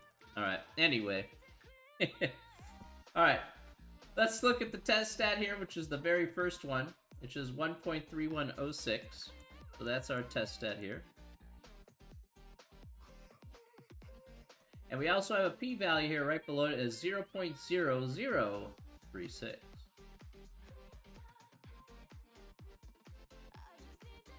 Okay, now once we have that, the rest of it is very simple, because it's pretty much the same step as the last one. So again, the last step here, sorry,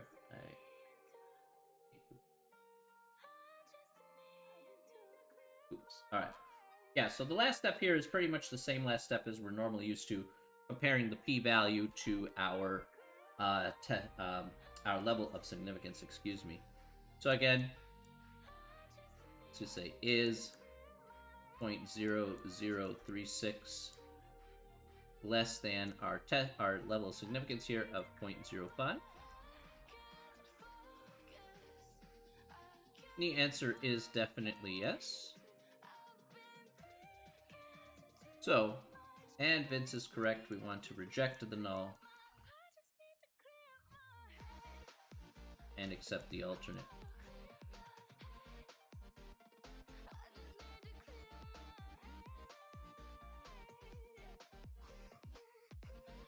All right, good stuff.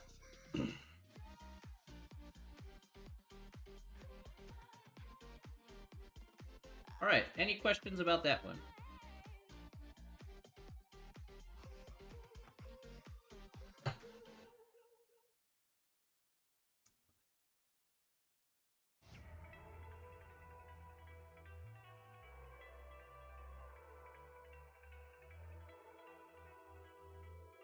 All right. All right, let's do one more here. Let's do one more. One more example. See the fish in the book here. We just have to look at from one more perspective. And we'll be good. All right, let's look at number 19, and then we'll do this one together here. Just should be pretty simple. All right, 19. McDonald's executives want to experiment with redesigning its restaurants so that customers form one line leading to 4 registers to place orders, rather than 4 lines leading to 4 separate registers. They redesigned 30 randomly selected restaurants with a single line. In addition, they randomly select 30 restaurants with the 4-line configuration to participate in the study. At each restaurant, an employee monitors the wait time and minutes of randomly selected patrons. The following data are collected. So you have the single line and the multiple lines. Is the variability in wait time in the single line less than that of the multiple lines at the 0.05 level of significance? All right, let's go ahead and go down to our groups here for number 19. So again, group 1 here will be the single line.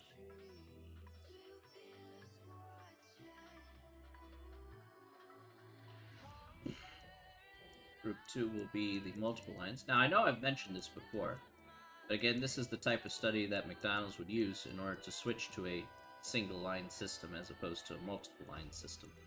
So this is the kind of data that would justify, be like, you know what, I'm going to make more money if I have a single line system over a multiple line system.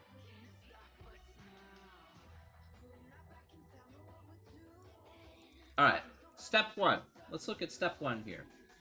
Alright, step 1 says, alright, let's do the null hypothesis here. Again, we're just gonna, in this case, remember, in the context of this problem, you're going to set the standard deviations of both groups equal to each other.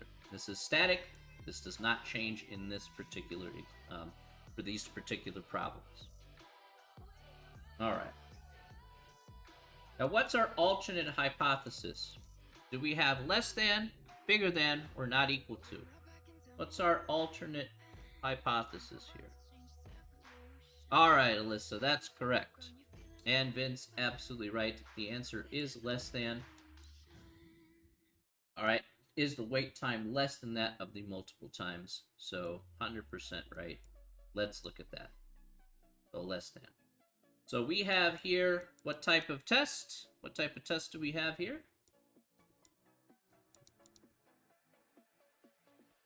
We have left, right, or two-tail. Alyssa, yes, good. Left. Vince is keft. Keft is a great direction. I've never heard of keft. I've heard of kefir. I mean, you could. Kefir is a. I'm not sure if kefir is a direction either. I believe that's a type of kind of yogurty type of drink that is actually fairly delicious. Um, But keft, it's a new one. I'm gonna noted. Okay. And let's do the left tail test. Yes. Alright, step number 3. We're gonna go ahead and put in the level of significance here, which is going to be 0.05. Alright, I need to do this one a little quick since I'm running out of time. Okay, next what I would like you to do here is I'm going to move this over to the right. Again, we're not given the information, any information at all. We don't know what the any of the information is. The standard deviations. We know what the sample sizes are. That's pretty easy. But again, no other information is given here in this particular circumstance. So I'm going to need to use the calculator here to find the test stat and the p-value here simultaneously. So let's find out what each of those are. And let's see what we get, right? Okay. So, bust out our calculator here. Put this on the right. I'll put the calculator on the left. Let's hit the stat key here on our calculator. We'll go to edit. Let's clear out our lists. So we hit highlight our list, hit clear, hit enter. Hit clear, hit enter. Alright, list number 1 should be all the times in the song. What song is playing right now? I have no idea. It says Lensko Let's Go. I've never heard of it. I just randomly play songs on a non-copyright playlist. That's what I do. There you go.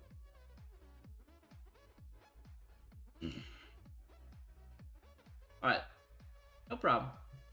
Alright, so, let's go ahead and, put in all the times here for the single line into list number 1.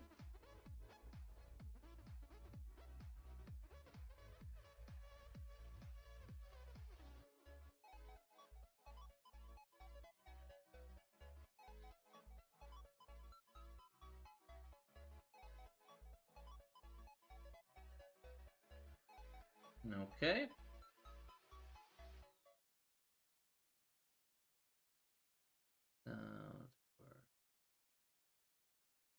Yeah, that's fine.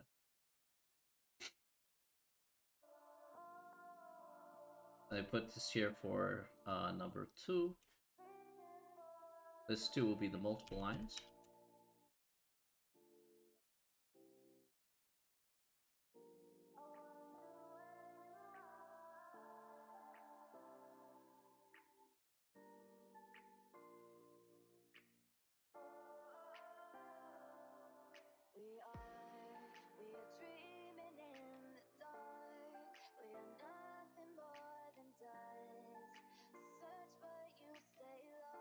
Okay, so once you have all the values entered in, once you have all these values entered in, then we're gonna go ahead and move forward here. Please type in got it in the chat if you have all the values entered into your calculator, and then I'll move on.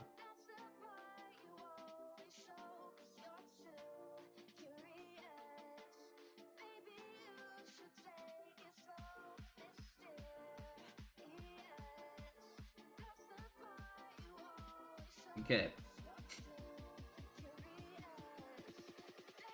Alright, So let's go ahead and take a look here and how we can figure this out. Let's go ahead and do second in mode. We'll quit to the main screen here. I apologize for going a little fast here, guys. I'm kind of running out of time. So we'll hit the stat key here. We'll go over to tests. Scroll down here to letter E for to sample F test. This time, though, we're going to go over to data. We'll go over to data and enter on data. Now, once again, just like we had from before, we should have list 1 be L1. Okay, again, if it's not there, you hit second and 1 for L1. List number 2 should be second and 2 for L2. Frequency should be 1 for both. Should never touch those. And of course, we need the type of test here. What type of test we need? A left tail test. We need a left tail test here. So let's highlight a left tail test, which is right here. Again, it goes two tail, left tail, right tail. Let's go to left tail here. And we'll go to calculate. All right. And so this is what we should have here for our test stat and p-value at the very top. We should have 0.3219 for our test stat.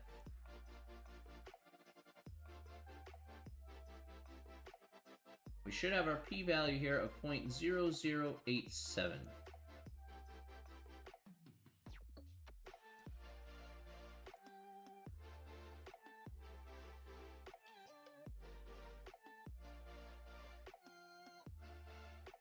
All right.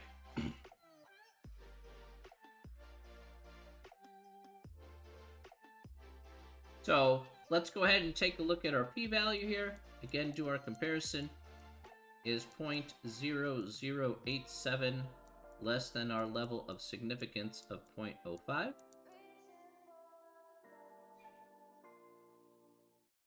All right. And the answer to this is definitely yes.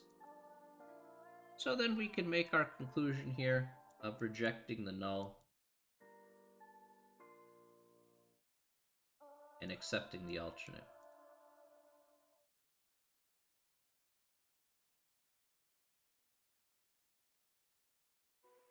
Okay. And that will be our final answer for this problem. Any questions about this example here? Any questions?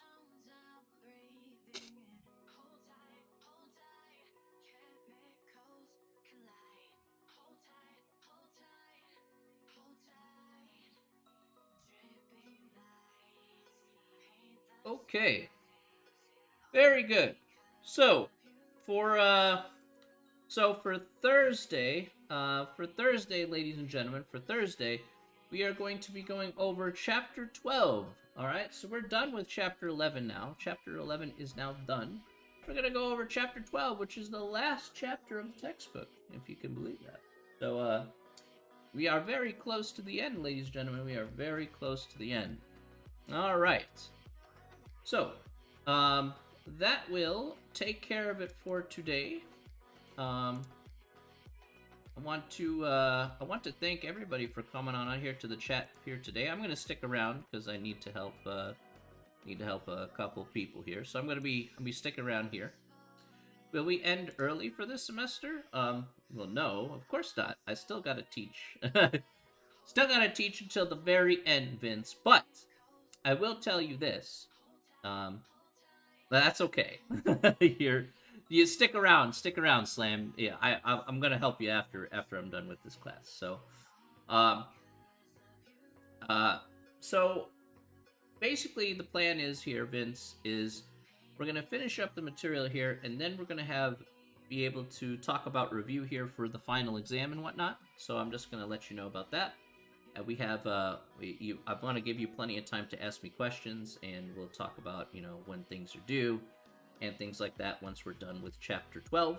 So that is kind of what's on the agenda moving forward, getting that stuff done and getting it out of the way once we get everything put together. So yeah. We're all good. We're all good in terms of where we are. We're in a really good shape. Okay, so I'm I'm thinking of a couple of things here. I may make a couple of important announcements once we're done with Chapter 12. So, actually, I know I'll make a couple of important announcements once we're done with Chapter 12.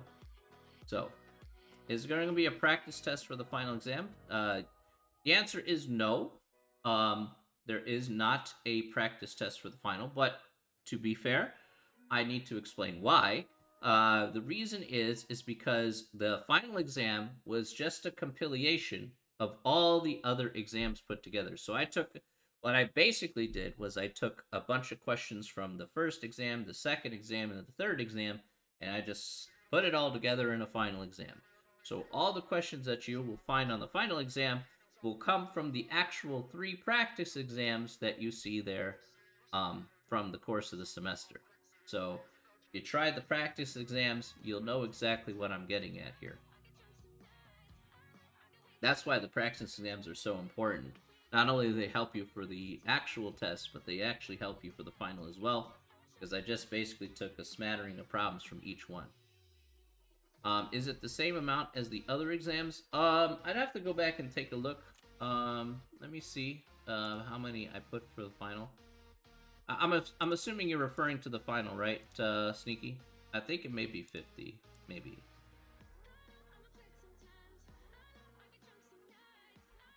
I know I didn't put an equal amount for the final, so...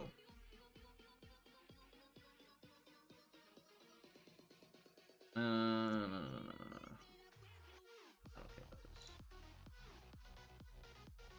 Let me just check and then I'll let you know.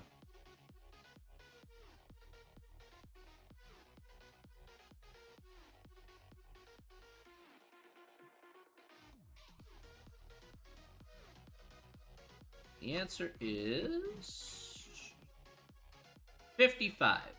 55. I put 55 for the final exam. Yeah, 55.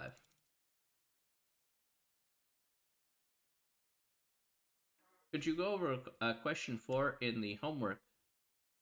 Which homework, Victoria?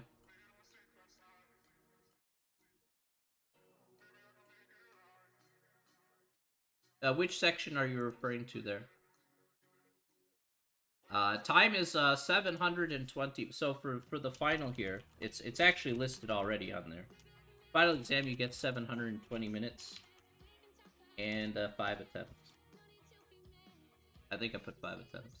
Let me check if I put 5 attempts. Pretty sure I put 5 attempts. That would make double extra sure I put 5 attempts. The smartness does not come from this one. Oh no, I put 3 attempts. Actually, I put 3 attempts. Oh, that's right. I did limit the amount of attempts. Actually, I can always raise that to 5 attempts. So... Actually, why don't I do that now? I don't know why I put it at 3. That was kind of dorky of me. Let's change that right now. For reasons.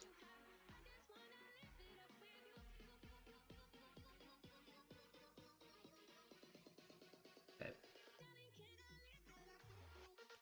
There we go.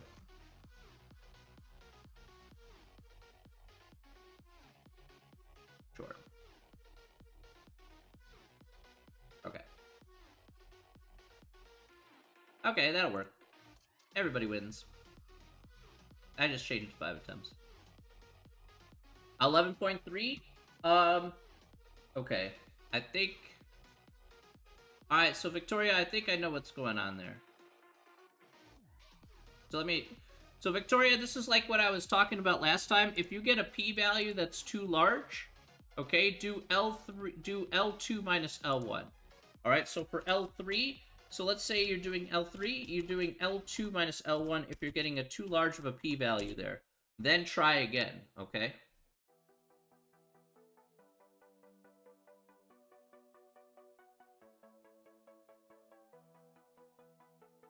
Because if you try L1 minus L2, maybe you're getting a value that's too big.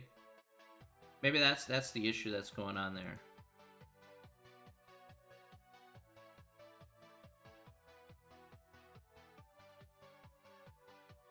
Does that make sense?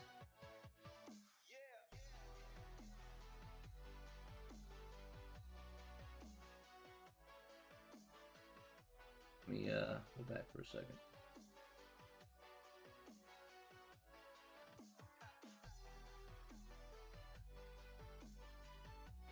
You'd have to go to, so if you go to your calculator here,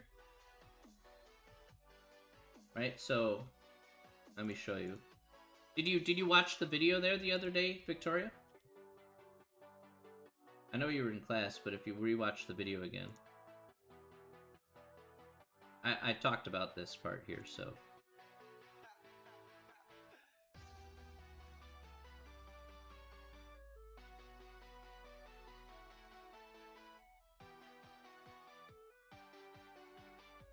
Let me give you a second here.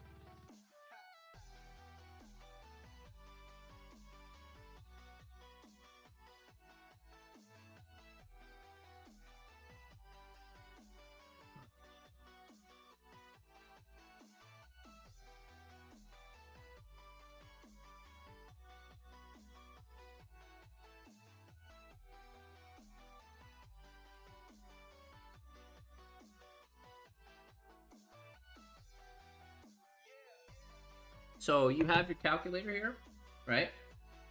So let me get here for a second. You have your calculator here. You have the two lists. So if you go to your two lists here, and let's say you want to populate L3 for that. If you want to populate L3, have a good one, Vince. Everybody have yourself a good day. For those of you who are sticking around, because I know you've been waiting patiently, I'm just going to stick around. So, all right. Again, you highlight the list here. See ya, Sneaky. So you highlight the list here, and then you hit second and 2 minus second and 1, or L2 minus L1. Remember, you have to highlight the list, though, just like this. And then you hit enter. And then it'll fill in the entire list there for list number 3. Because you should not be getting a p-value 0.99. Let me see, what section was that again? Let me look at the question here one more time. What section and number was that again? Because maybe I got it backwards. 11.3, okay, we just talked about that today.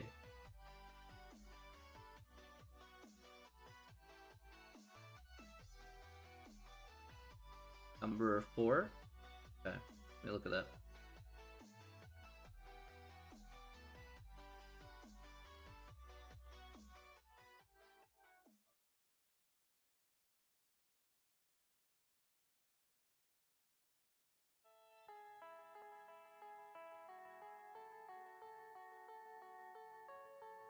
So it was it this question here? Like this?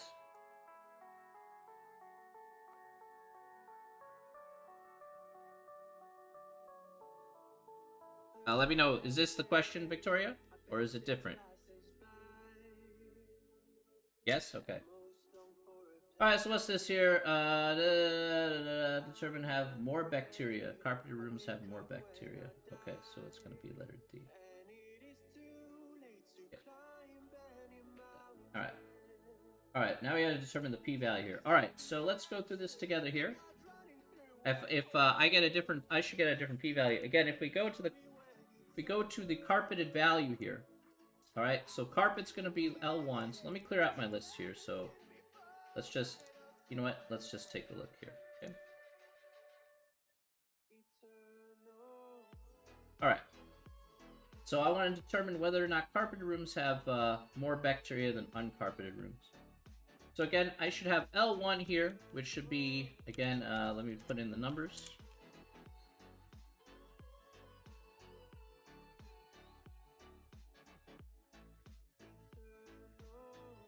Alright. And then next one is the uncarpeted.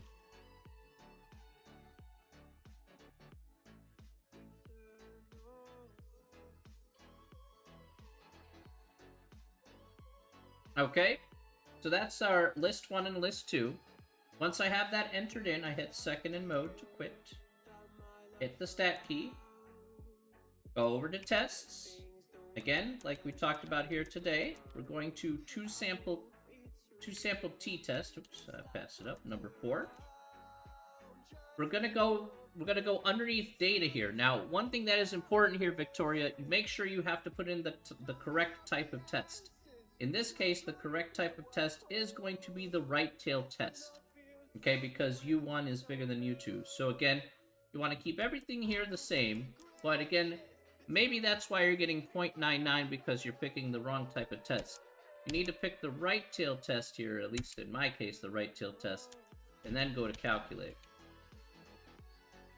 Then I'm going to get a p-value here, in this case, of 0.084 because of 3 decimal places. So. All right. And I got it. So maybe that's what's going on there. Maybe that's the issue, is that you accidentally put the wrong type of test. All right, no problem, Victoria.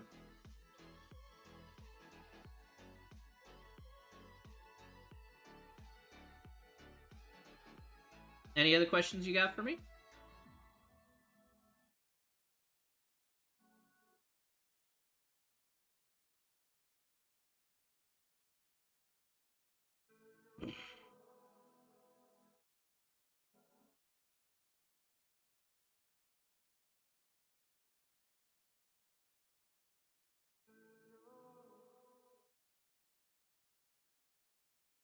All right, cool. All right, let me ask you. What question? You asked me a question. Do you have for me? You asked me earlier on. All right, Rabia, what kind of question you got for me? I don't know, because I've had just have one more person being very patient.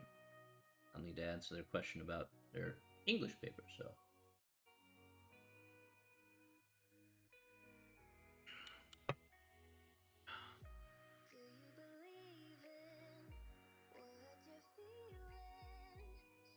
I'm gonna go back to your thing while I'm waiting for Rabia there. Here it is. I'm going to put this here. Boop. Alright, here we go.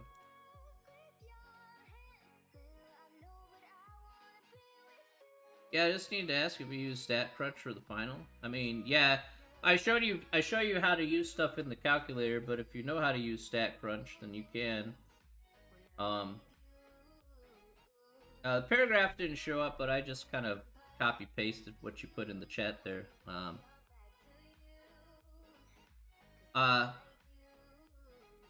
So you could use the calculator, just like I showed you there in class, Rabia. But if you want to use StatCrunch because you want to, you can. I don't mind. I mean, use whichever one you feel comfortable with, okay?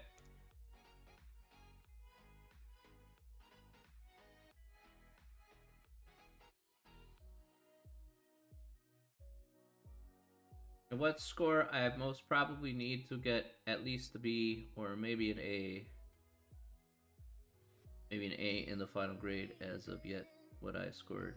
You could do a few calculations there because they're on D2L. So I don't want to discuss your score here on stream, obviously. But you can see how many points are still left. Yeah, so you can see there on the... If you go to D2L and check out the grades, you know exactly how many points each part is worth that's still left to be graded. Okay, so... you know, so I could just say that. So you'll know exactly what you'll need to score based on how many points that you have right now. But if you're going to want to, and you want to score as best as possible there, Rabia, so I want you to figure that out. You can figure that out for yourself there. Because there, again, every single thing has been broken down into the amount of points.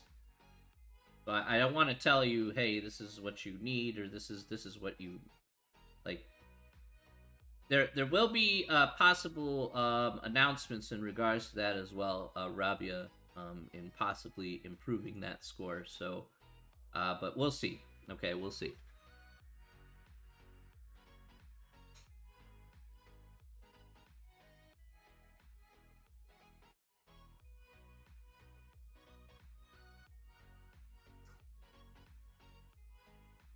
Some old lady was walking down the middle of the street to the Greek confusion. Yeah, who knows?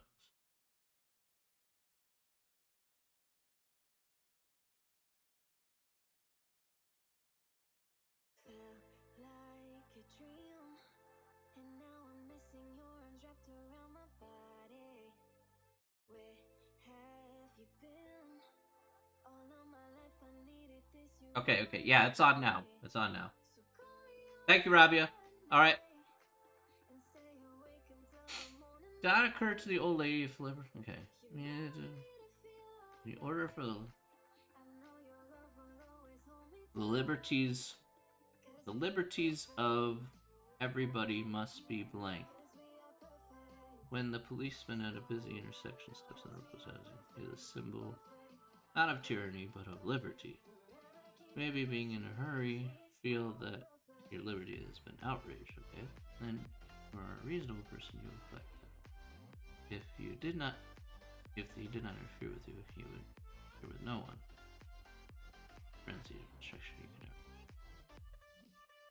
He was submitted to a blank of private liberty in March. Yeah. Okay, and then you have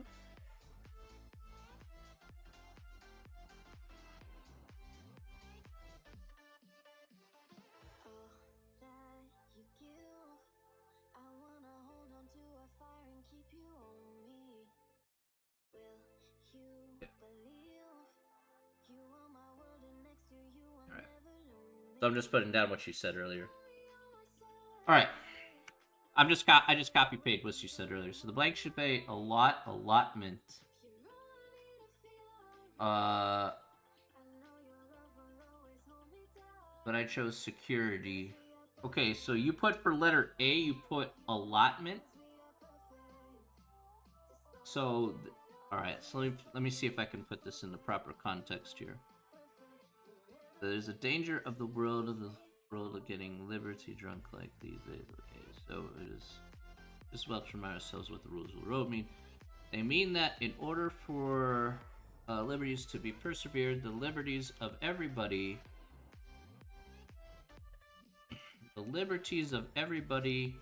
must be secure security. So must be secure or secured.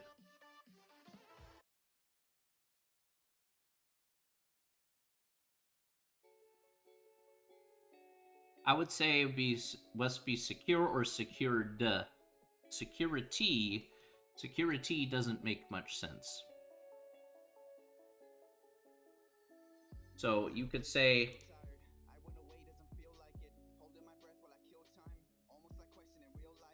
alright, so you chose 4, but alright, let's take a look at number 4. Why is it 4? 4, you should compromise private liberty for social order. Yes, that is correct. That would be the main theme there. Yes.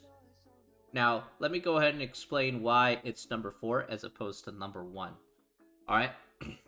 The world is too liberty drunk these days. Now, that basically means that the entirety of the main point that they actually are saying in the paragraph itself would mean that everybody is always taking advantage of, all these liberties, all these freedoms that they happen to use.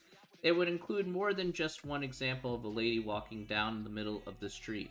What they're really talking about here in the main point is that they're saying, okay, you can't just walk down the middle of the street. There has to be some kind of order to make sure that people are safe and that they're say walking on the sidewalk. So they're like, okay, let's take these small little examples and say, all right, you know what?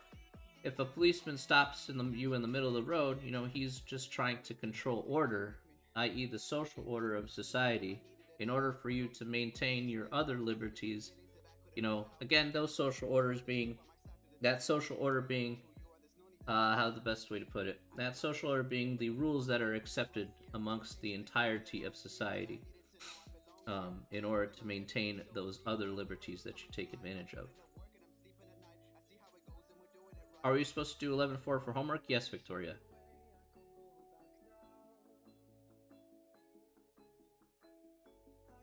Yes, 11.4 is considered homework. All right, so that's why number one doesn't make a lot of sense because it would include more than one anecdotal example. If you take a look here, take a look at the last sentence. It says you could have submitted to blank of private liberty in order to enjoy social order, which makes your liberty a reality. Again, another indication here of why choice number 4 was the correct answer as opposed to choice number 1. Now, the other half that you have here is you chose security. But I thought compromise meant... well, compromise means you meet somewhere in the middle, right? So what do you have? You do have a compromise. You have a compromise between a person's liberty and a person's again, compromise, you meet somewhere in the middle when you talk about a certain topic. You know, nobody gets everything when you talk about a compromise. So you give up a little bit of liberty for a little bit of more social order. That's why with that type of compromise, you're maintaining social order for a little bit of giving up of a liberty.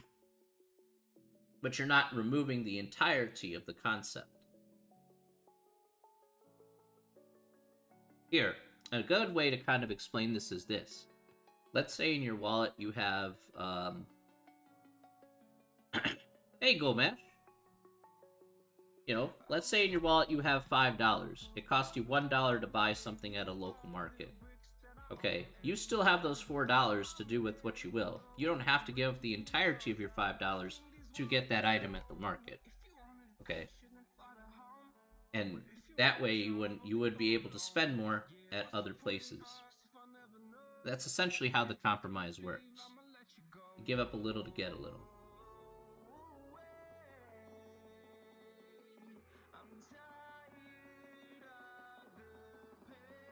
How we doing, Gomesh? I hope you're feeling better, my friend.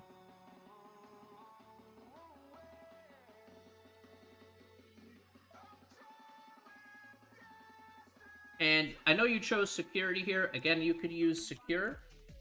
You could use secure or secured if you want to use the proper grammar. I don't know if you need the proper grammar for this because, I mean, that's your assignment. So secure or secured would be appropriate in that particular context.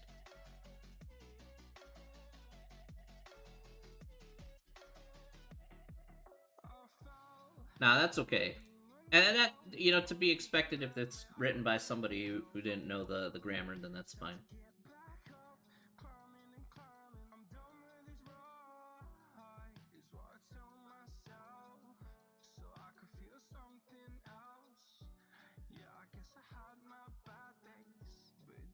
But yes, secure security would be correct for that particular part. So you got that right.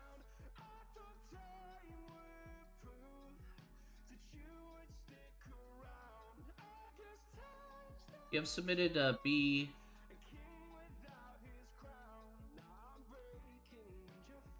Do I think what there, Slim? You're not good there, Gomesh? I'm sorry to hear that.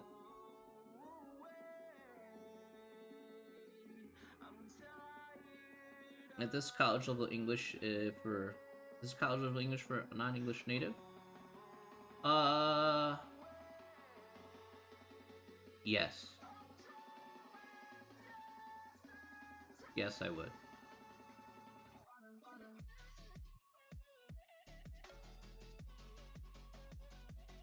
Yes, I would. Actually, I would.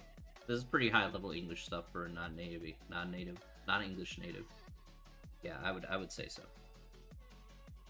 That stuff, some of the words after reading your paragraph there are not easy to put into a visual context in your mind. It's pretty difficult. It's pretty difficult. If you don't know, like, because I mean, oftentimes, you know, honestly speaking, sometimes when you read something, you visualize it in your mind, saying, "Hey, what is this? What is this actually saying?" You know, sometimes, and what do we do often, right? We'll translate it, right? We'll translate it in our mind into our native language, and then we'll visualize it because that's the thing that we're very used to. So, I would say yes. How is this compared to actual American college English? Um, Actual American college English, I would say this would probably be equivalent to ninth or 10th grade English, so high school English, maybe high school English, but lower level high school English.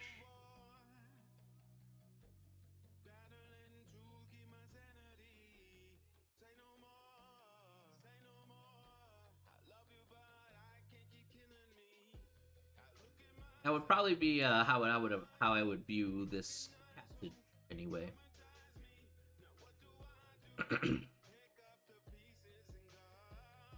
Yeah, things ramp up quite a bit once you get into high school, at least English wise anyway. In the United States, we're required to take 3 or 4 years in of English. So, as you like in South Korea, yeah. I can't really speak for South Korea, in terms of how much English they actually study. So, this paragraph was from a Korean university transfer test. Oh wow, really? That's really interesting.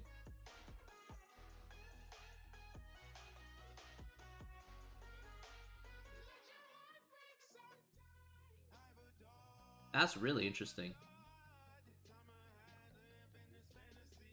I mean, part of the paragraph, University of Hankook University of Foreign Study, very interesting. It's very interesting to see, tests from other countries to see exactly, what that comparison was. I guess that's one thing I should have. I guess that's one thing I kind of regret. I kind of regret not actually seeing more of. I should have probably took a look at. I used to live in Japan, so I probably should have taken a look at more types of tests over there. In terms of difficulty, this would not be particularly difficult. But understanding that there's an understanding, right, of how people think differently, and also to be perfectly clear here, most Americans don't use proper grammar in their everyday speech anyway. I mean, you could clearly say like 99% of people don't use proper grammar whatsoever. A lot of times you probably heard, a lot of slang Americans use a lot of slang. They slur their speech very often, so it looks like two words are put together, or sometimes they'll make up words on the fly that have different meanings or connotations. So it can be a little bit difficult if you're just talking kind of very fast English there. It's you look at the ideal situation, because I used to teach English in Japan. It's like the same idea. In your mind, you have this ideal of what English should be. In reality, English is so far removed sometimes of what you see in a textbook that it just doesn't even pales in comparison. You come to the United States or go to another English speaking country and you're like, this isn't exactly what I learned at all. This is nothing that I learned at all. And I'm like, and you're like, what the heck is this? Really? You know? And then you get to understand, yeah, this is very different than what I'm used to, right? Writing papers is so much different than actually speaking. It's crazy. What college do I teach at? I teach at a community college actually. So this one I teach at a place called Elgin Community College. So out here in the United States. So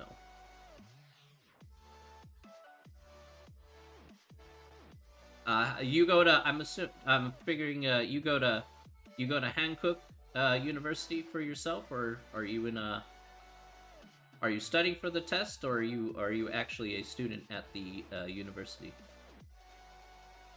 I'm assuming you're a student at the university if I read that right. The vocabs are ridiculous. I ain't gonna lie, that's true. I ain't gonna lie. You ain't wrong about that. You ain't wrong about that. Nah,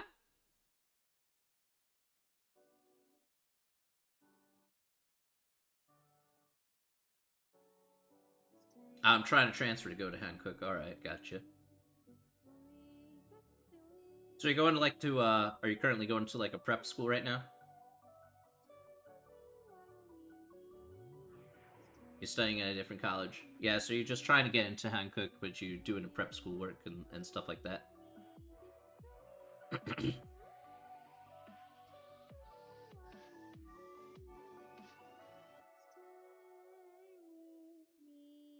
Really? Well, what kind of what do you well, let me ask you this. Let me ask you this. What exactly do you want to do? What do you want to do? You know?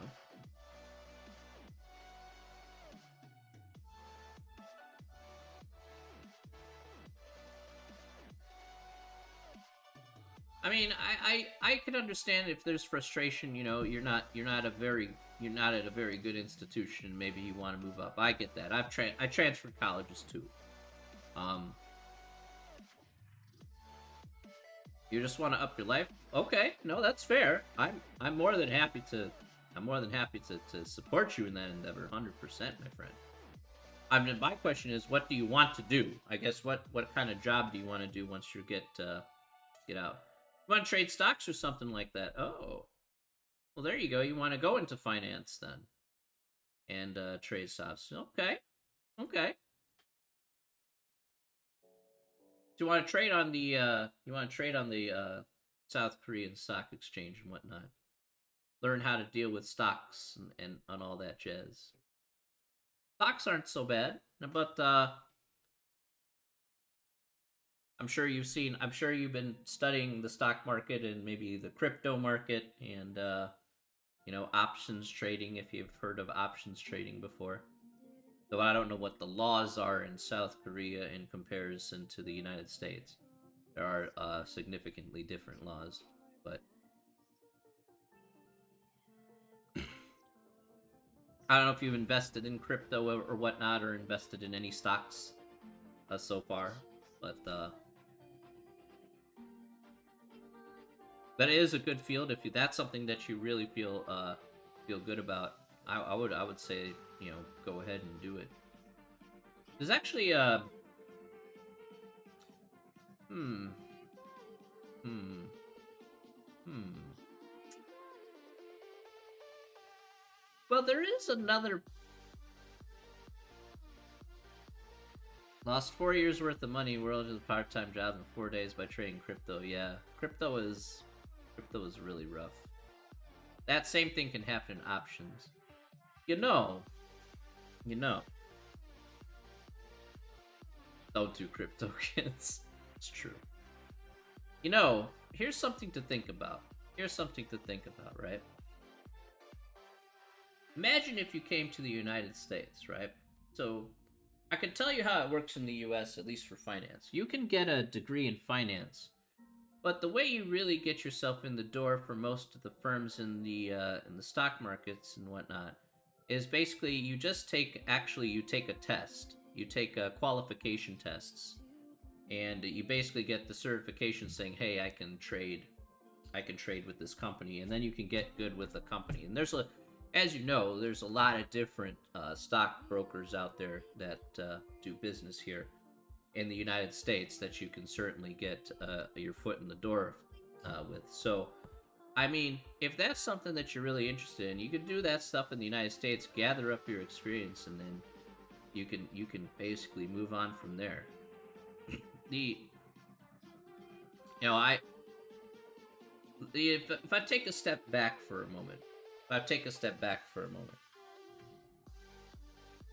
why would I do that?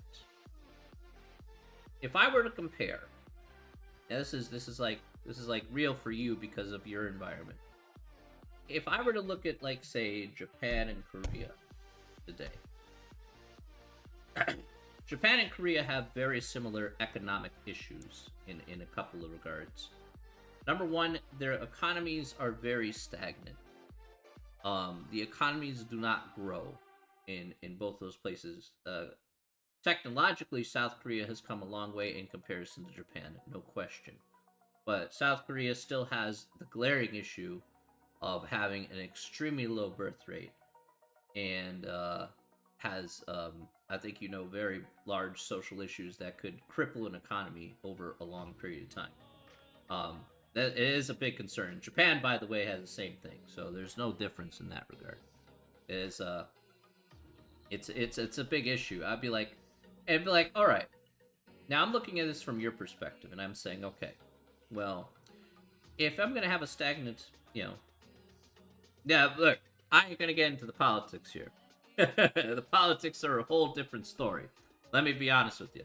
Politics are a whole different story, and I know nothing about the current South Korean president. So, uh, we have our own presidential we have our own presidential issues.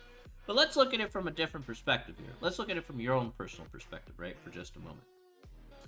If I were to look at it from your own personal perspective, the issue that you want, the thing that you want here at the end of the day is you want to be sure that you are in a financially secure place, right? That's what you want, right? Let's be perfectly honest there. That's what you want. You want to be in a financially secure place where you can be independent. Now, you tried with crypto. It didn't really work out all that well, right? It didn't work out all that well. I said that's fine. No problem. Everybody experiences loss. I've experienced financial loss of large magnitude. It happens. All right? You get up, you dust yourself off, and you pick yourself up back up again. The question is, where do you want to do that? That's really the question. My question is, would you be willing to do that in the United States in comparison to where you are right now in South Korea? Would you, because for what you want to do, if you're in a country with a stagnant economy compared to a country that has a GDP that constantly grows faster than other countries, I would say you may want to be you want to be in a particular environment that may be better for you, that will give you more opportunities for what you want to do in the future. So I would say, if you wanted to, I would say, hey, try and do college over here in the United States, getting a finance degree, and hopefully gathering up with one of the companies here in the United States and doing what you want to do. I know you like living there. What I'm saying is, I'm not saying I'm criticizing you. It's not a great environment. I've been to South Korea once. It's a great environment, 100%.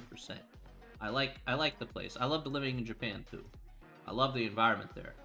But for what you want to do, as for your goals may more align with where you're going to find more opportunities. That's my point. My point is always about that. I agree, 100% true.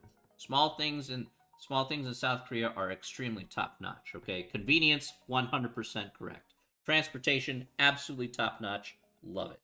All right. I love some of the things in South Korea. Trust me, I wouldn't trade some things that when I was in Japan. I would love to have some of those things here. I don't disagree with you whatsoever. But I'm saying, for your overall big goal, your big picture goal, right? Where would you like to be? Would you like to be in an environment that will give you more opportunities, or would you like to be in a place that you may or may not get that opportunity necessarily, and you can possibly get that finance degree for cheaper, possibly?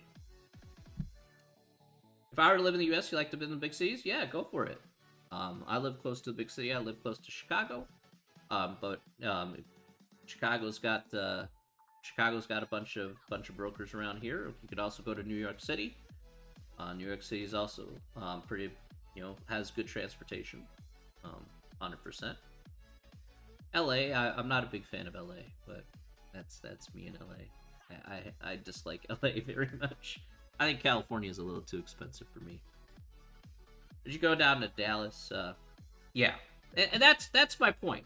My point is not to criticize your living environment. Like I said, I would prefer South Korea over the United States in a lot of ways. Is weed legal in Chicago? Yes. You can have recreational weed. There's dispensaries all over the place.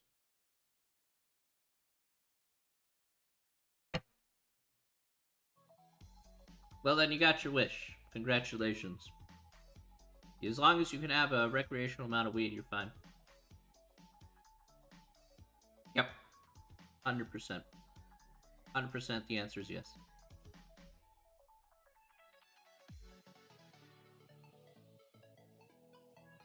I don't care if you smoke. I have friends who smoke, and it's perfectly fine. They can still do their job. That's all that matters. Your merit. Just don't let it get in your way, and then you're fine. I know. Oh, I know. Oh, I. Oh, I know. I know very much. It's about 1:20 in the afternoon over here. So, 1:20 in the afternoon. It's 4:20 in the morning. Hey, there you go. Nothing wrong with that.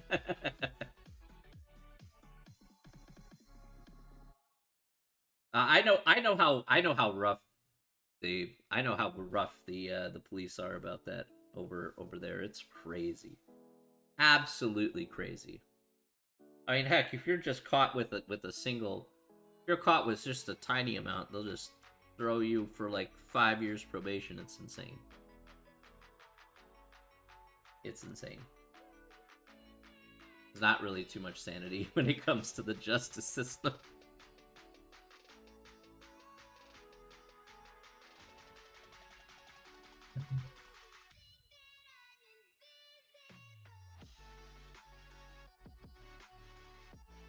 But yeah, so what I would like you to do is, give it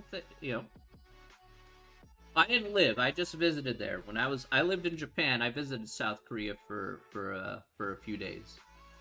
So I didn't really live in South Korea. But I mean, I liked it. I liked it a lot when I was there visiting. So I will say that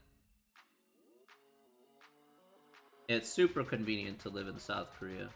Like, it's super nice. They made me do this tour thing for like 5 minutes when I was in South Korea. It was really annoying.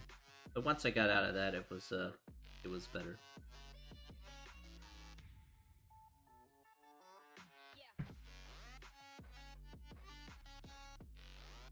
Well, the only place I could visit at the time, well, of course I went to Seoul. You know why I went to Seoul though? You're gonna like this. The reason why I went to Seoul, of course, first time being in Korea, but more importantly, I had an agenda. And there's only one agenda, and that is I had to go watch Pro League. That was what I had to do. That is how long. I mean, it was a long time ago, but I had to go watch. I had to watch Pro League, Brood War. Okay, that's what had to happen.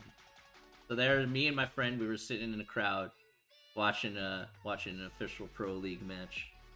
On top of a mall way back in the day. Oh, it was amazing. I love it. I loved it, man. So amazing.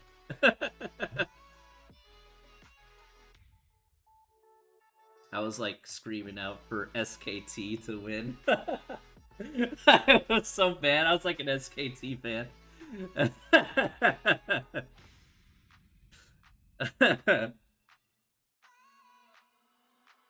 Oh man.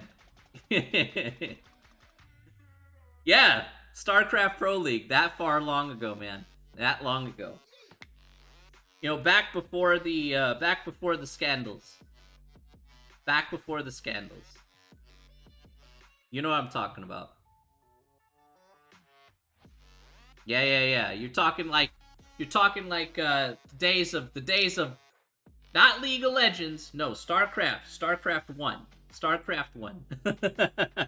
You're talking the days of Boxer, of Yellow, and not before. Not this was before Life was even on the scene. So Bisu and Jaedong, man, like those guys were just unbelievable. Holy crap! I think still even today. I mean, I know they do ASL for Brood War now, and it's amazing that yeah, yeah, it's amazing that Bisu can do all three races. It's quite remarkable.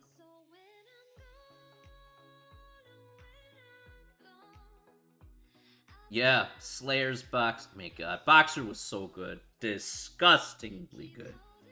Oh my God, absolutely disgusting. Guy is amazing.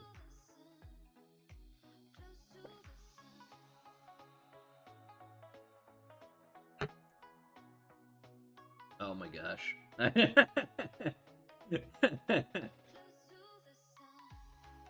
I love that. It was so good. I ain't gonna lie. But yeah, yeah, it's been a while since I saw SC1, but I know they do ASL, so that's the competition for SC1 right now.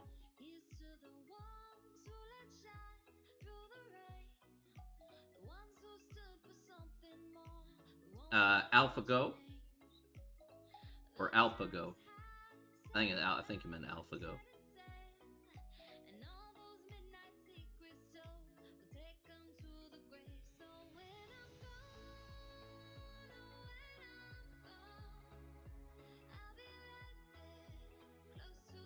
AltTube StarCraft, sure.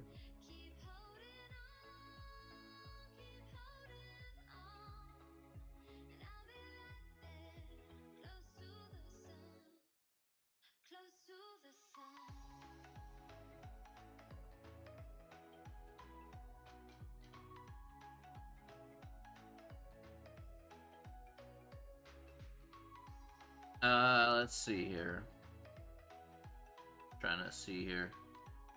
I want to look for AlphaGo.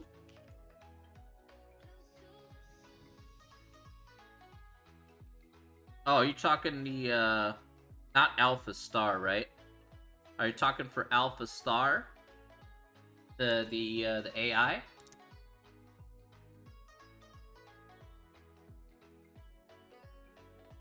Not Alpha Star.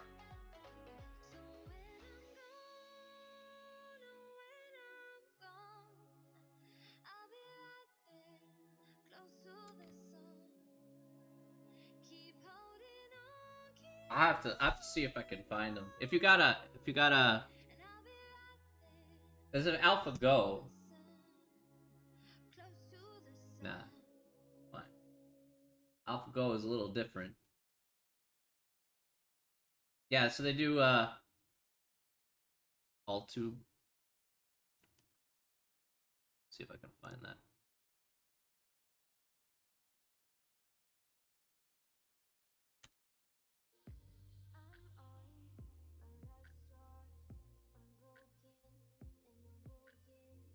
Do I even have access to that? Maybe I do. At least I should. AltTube.com, right? Is that even a site? I think it's a site. Is that on YouTube? Maybe I'll have to find it a little later, I suppose. That's okay. That's okay.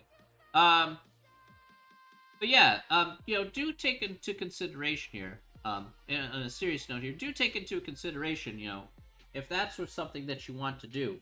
Maybe that's something that you want to do in the future for what you want to do for finances.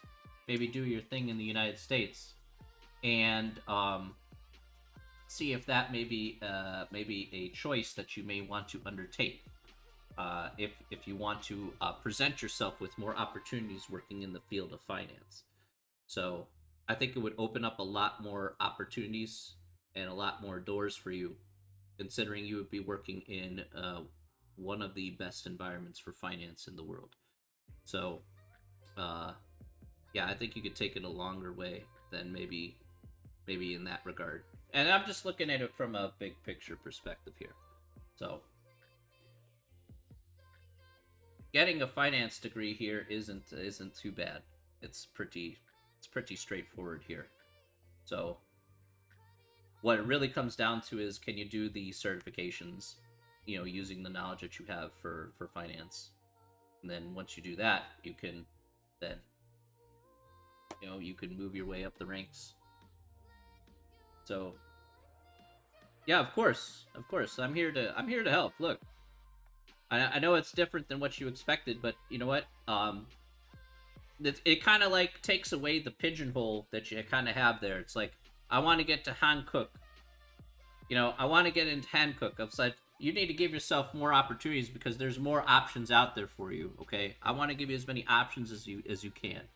Okay, It shouldn't be like Hankook or bust. It should be Hankook is just one option on the peg.